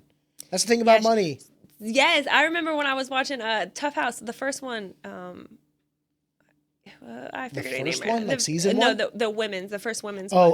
Where like Carla Esparza. Carla Esparza was the champion, yeah. She won, and then like 2 years later, she was like, "I need to sell my bike that I won because I don't have any money," and my mind was blown. Well, she also, I contact. was like, Well, she fought once in 2 years. "Yes, That's the other thing.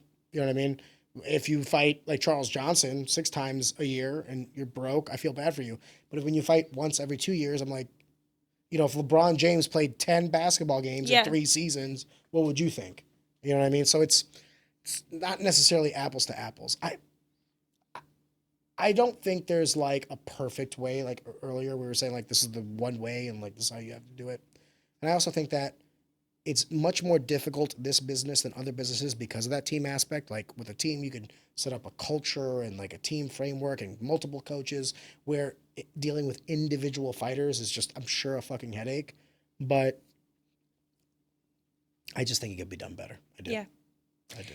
And I think for me and my experience, I think focusing so much on the dollar and making money as a fighter, there's so much more to gain than just the paycheck. Like you mentioned, you grow so much as a fighter, you know, as a person.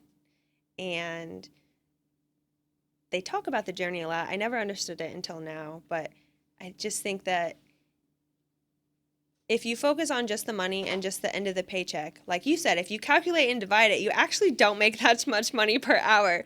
So what are you doing it for? And what are the, at the end of the day, if you don't get paid, are you still happy? And if you're not happy, then you need to look at how you're spending your time. There was a meme that I hate to reference it, but it's the truth. It's like if you're the top 100 fighter in your weight class, you're making sub minimum wage. But if you're the top 100 plumber in your state, you're making six figures. Yeah. Let that sink in.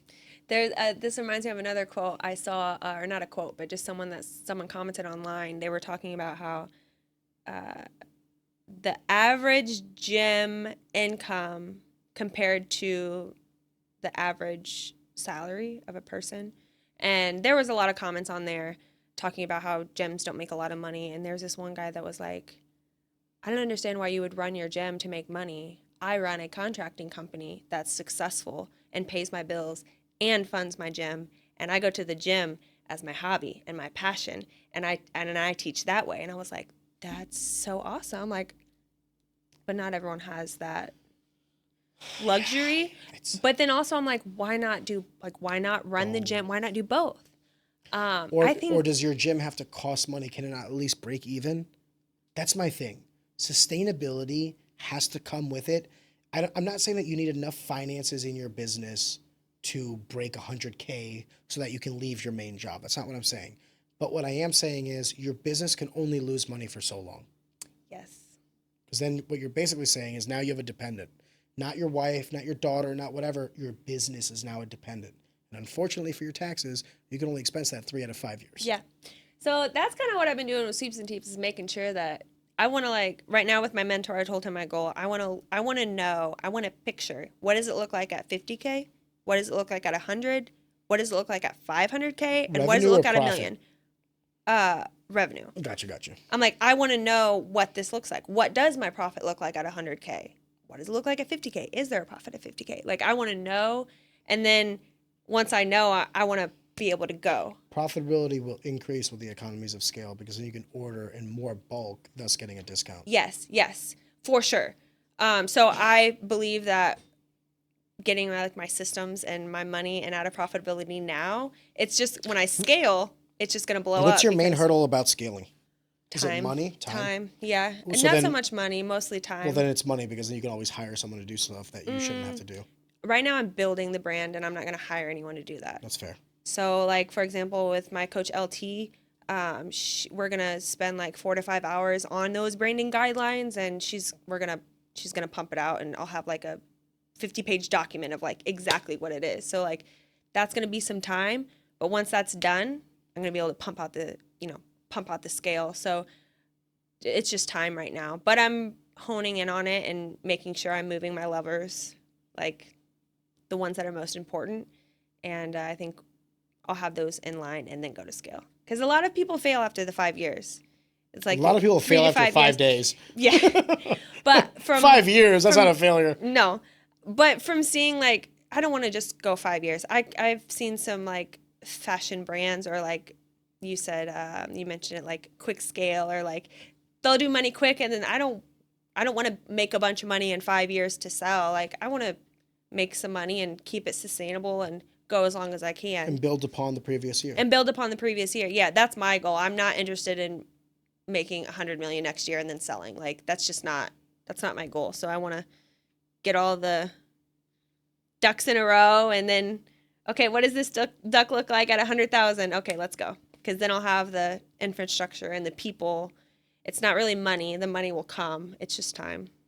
I think I said in the last conversation, if you chase the product, money will come. But if you chase the money, the product will suffer. Yeah. So I love talking to you. Yay! I love talking to you. We have good conversations. I also Money, like where your head's mindset, at. fighting. You have the same approach that you have for fighting.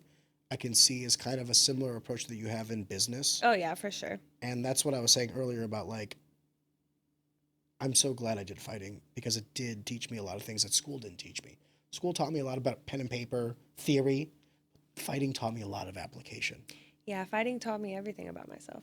And I And I think good fighters would make for good entrepreneurs, but not necessarily the other way around. yeah, you gotta have both. I think fighting has allowed me to sustain the hard times at my work when income is not. So I have a base salary, but I basically work on commission. So my money is not always promised, and that's stressful. And sometimes it's not there, and I'm usually stressed out until like the last 2 days of the month. I'm like, "Ah, I made it. I made bonus. I'm fine." But being able to continue to do things day after day and not have an immediate reward and not know what the reward is, I think comes from fighting. Especially as a newer amateur, like training so hard. Train so hard and then you have all of the ability to win that fight, but maybe that fighter is just better, That night. Yeah, but you train and you show up, and even though you get your butt beat and training's hard, you keep showing up and you believe you can win, and like you just give 100% for something that you don't know. It's not guaranteed. I think fighting has allowed me to carry that over into all areas of my life and show up for myself even when it's hard, knowing like the results might not show right now, but I'm getting the data to show me later. I might not be able to see the changes during the week, but if I zoom out on the year, these months have been crazy. Like I've made crazy progress. So yeah, fighting has definitely carried over into the way I approach everything else. You also have enough ego to be confident in yourself and to pursue the dreams that you have, but also humble enough to understand that you need a coach. And when you say things like you're getting these mentors and you're learning these things, it's what you're doing is you're making yourself coachable, right? Like how many times do we talk about like, oh, that fighter's coachable. He'll listen to you. He's like a sponge. Or Yeah, she's like I'm a sponge. I love learning. Those are the people, I'm telling you as a mentor, like those are the people that I would love, that I do love to be around, because it's like, at least when I'm talking, you're fucking listening. Yeah. At least when I'm saying something. My mentor's like, I mentor a lot of people, but no one like you. Yeah. Like, I'm here. Thank you. I took all the notes, and next time I'll have all the notes. God bless. Yeah, it's awesome. I love it. I love learning. And yeah, I definitely seek out coaches. I think learning is probably my favorite thing to do. I love to learn about new things and challenge myself. We said it off the record, I'll say it on. I think the strongest skill set anybody can have is the ability to learn and be malleable. Yeah. That no matter what you do, even if you're really good at what you do, outside parameters will change the perspective of your reality. And we were talking about like Oracle laying off some jobs or whatever. And it's just like, regardless of the industry, regardless of the technology, regardless of whatever, there are things that can happen outside of you. And your job is to be as malleable as possible to roll with those punches. Bring solutions. If you're static, you're going to die. There's a funny thing about worrying or stressing. I try to remind myself, it's like, it says, it's a quote, it's something about like worrying about a thought or something is like worshiping a worry. Like, it's like if you daydream about something, it's something positive, but you worry about something, you're like worshiping the worry. Like, it happened. Worrying about it or stressing about it will not make the situation better. Venting about your feelings rarely helps the situation. Like, take action. Bring solutions. Move forward. I don't know about that, actually. It depends on who you're venting to. If you're venting to your spouse, maybe not. If you're venting to someone to get a solution, you're talking about a solution. You're not just venting. Then you're not venting. Okay, I do agree with what you're saying then. Talking to someone about how to solve a problem is one thing. You're trying to bring up, solutions, trying to brainstorm resolutions, but just sitting and like, you had a bad 15 minutes. You chose to make it a bad day. Like, I like that. Like, I like that. It's all about mindset. And mindset is hard. It is hard, but there's a lot that comes from your brain and your thoughts. Like, it starts there, and yeah. One of the quotes I hate is only worry about the variables in your control. I think that's just such bad advice. I don't worry about any of the variables that are in my control because they're in my control. I exclusively worry about the variables that are out of my control. Why? Because I take them into consideration with the variables that are in my control.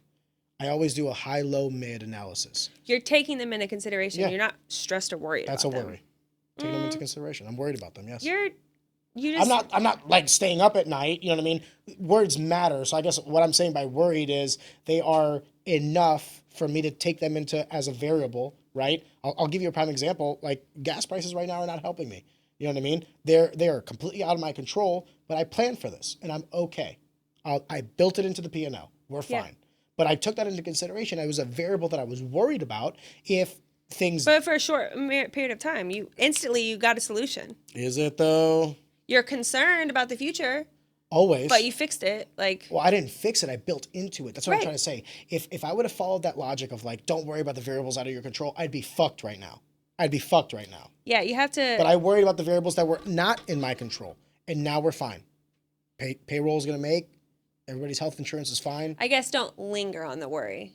I disagree again. Get it. If there's Dwell. a problem, No. yeah, don't dwell Opposite. on it. No, opposite. Why? Dwell on it. Why? Let it seep in. Always keep a healthy amount of fear. That at any A moment... healthy amount of fear. Yeah. I'm not saying let it overcome you. Right. I'm not saying that. Like it's that Teddy Atlas quote about like fighters in the kitchen about the fire. Like fire can burn you or you can cook with it. Like Yeah. my thing is I don't believe in not. It goes back to my thing of like no, I need stress. I cannot be Be a little bit comfortable. uncomfortable. A lot of bit uncomfortable. I think there's a correlation to the amount of stress that you can handle and your success. And that if you Yes. can't handle stress, you're not going to be successful. And that if you can handle more stress, you'll be more successful. But you have to know your limitations. Because if you overextend, you will implode. I do Yes. believe in that. I agree. So my thing is no, worry. Be worried. Have those variables in mind. Be stressed at all times. It keeps you hungry. When you were in a fight, was there ever a moment where you weren't stressed? This bitch is trying to knock me out. No. What did that do? It kept you on edge. It kept you on your toes. Okay, this is a perfect example because in a fight, if you get hit with the overhand and you stay there, you're like, the overhand's coming. I gotta, boom.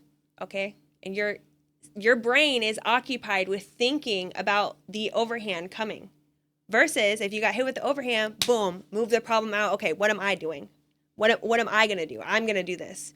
Focus on what you're doing and how you can change the situation. But if you stay there and think about that right hand, it occupies your mind in a way that could be taken over with execution. No. How? It was just the same level of stress. Just one attribute of that was able to handle it. The other one wasn't. The overhand right was the static variable. The other variable that was not the static variable or the variable that makes sense is your stress level and whether or not you're waiting on it. So one person knew the overhand was coming, was comfortable with it, and was able to move. The other person knew the overhand was coming, was not comfortable with it, and was overthinking it. Okay, but the comfortability there is the amount of time you spent in the worry. Maybe. It is. Or maybe how confident you are. Maybe it has nothing to do with any of your skill sets. Maybe it has everything to do with how oblivious you are to reality. Fuck their overhand. I'm going to get mine. There's not a correlation. But even if that one, if you say, fuck their overhand, I'm going to get mine, you're pushing the problem to the back and moving forward. Maybe. The difference between a genius and an idiot is what? Doing the same thing over and over again. No. That's the definition of insanity. The definition of a genius and an idiot is success. That guy might not be as technical as you, but if he's knocking motherfuckers out, he's a genius. It's execution. Yes. Theory is... Not worry. You got to have a little bit of worry, and then you got to execute. Yes, but we're saying the same thing again. We're not arguing. We are saying the same thing. I'm saying you're right. If I sit there and I'm not susceptible to stress and I'm overthinking this, I'm gonna be the cause of my own downfall. Yes, you could get caught with a crazy right hand. But if I'm comfortable with this stress, I can't tell the fighter, don't throw the overhand. Right. I can't tell him to reduce the amount of stress. What can I do? I can rise to the occasion. And now the stress level is no longer hindering me. It's just fine. Yeah. That's what I'm saying is like that is business. That I'm not saying don't create a business structure where you don't have any stress because you're going to die or your business is going to fail. What I'm saying is increase your threshold for how much stress you can handle. Now, I'm not saying like, hit yourself with a 10 out of 10 overnight. Yeah, there's a balance. Because you're gonna file bankruptcy the next day. Yeah. But what I am saying is if you get to a 1 and you get comfortable, then get to a 2. Yes. Get yourself uncomfortable again. Don't go to a 5, get to a 2. Then get comfortable with 2. And then before you know it, over the course of 5 years, you're at an 8 and your business is making however much money. Because now you're handling shit. And the problems from year 1 are now speed bumps at year 3. Yeah, you have way bigger problems. You have way bigger problems. Your threshold for stress has increased and you haven't even known it. I think my threshold for stress has increased a lot over the last years. 100%. And so last year, not this year, last year for the first 100 days, I worked 12 hours a day.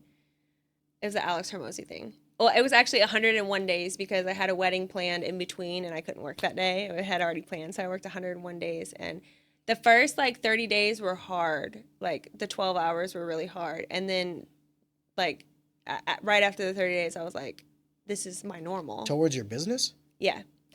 Either my work, so I would work Wilbur 10 hours. And you're talking about 12 hours of work in a day. 12 hours of work in a day. Bitch, that 12 is... hours of work. 12 hours of work in a day. You gotta pump those numbers up. Well, this is separate from my training. This was at my desk job. So... I consider training work. Oh, no, this is separate. This is separate. No, it's not. No, it's not. For me, for the first part of the year. You're wrong. Well, then I was working 17 hours. Yes, you were. But yes, you were. My work at a desk was 12 hours. And then you were training. And then you were working on the business. And you were doing other hard. shit. So no, you were working 17-hour days. Yeah. That's what you were doing. And but you might still be doing. My work capacity increased because I thought I could only work 9-hour days. I can't be at this desk for 10 hours. What do you consider work? What is your threshold? What is the definition of work to you? My corporate job at home. Exclusively? When I'm talking about work in this conversation, I'm talking about my work, my day job. Okay. Why? You don't consider Sweeps and Teeps work? I do. Okay. You don't consider training in the proliferation of your professional career work? It is work in a separate way. Agreed.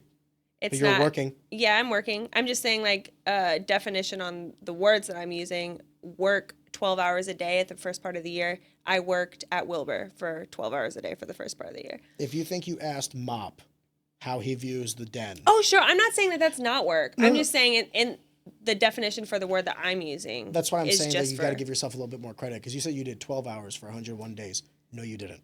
No, I was working my ass off. I was training too. You're being a little too humble is what I'm trying to say. Because a lot of people, they'll go to work and then you want to know what they do afterwards? They come home They and sit. go home and play video games or fuck off or jerk off or literally watch Netflix for the rest of the day. So what I'm saying is no. I consider work leisure time. Yeah. And your job is to have as least I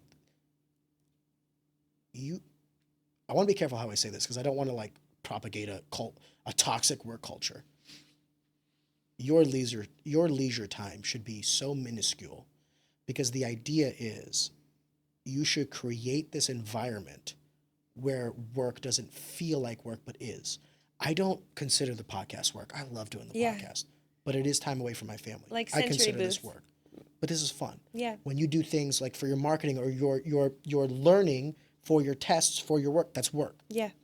All of this is work. And leisure time, the time you spend in front of a TV, the time you spend in front of doing bullshit should be as minimal as possible. I consider reading a book or something like that additionally work. Because it's not, I might be reading because I like doing it, but that doesn't, just because I like something doesn't mean it's not work. A porn star goes to work. Yeah. All right? I love sex as much as the next man, but that's still work. Yeah. So I'm just saying that because you undersold yourself a little bit there, and I wanted to chin check you a little bit. You didn't work 12 hours. Thank you. I did work a lot more. Yeah.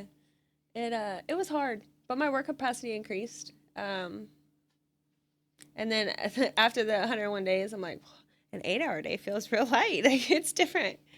It's maddening. What are you going to do with the rest of your day? Yeah, right. Do you know what to do with free time? No, I've had a really hard time with that recently because January, February, March, I had my test for work. I was testing every day, one test a week.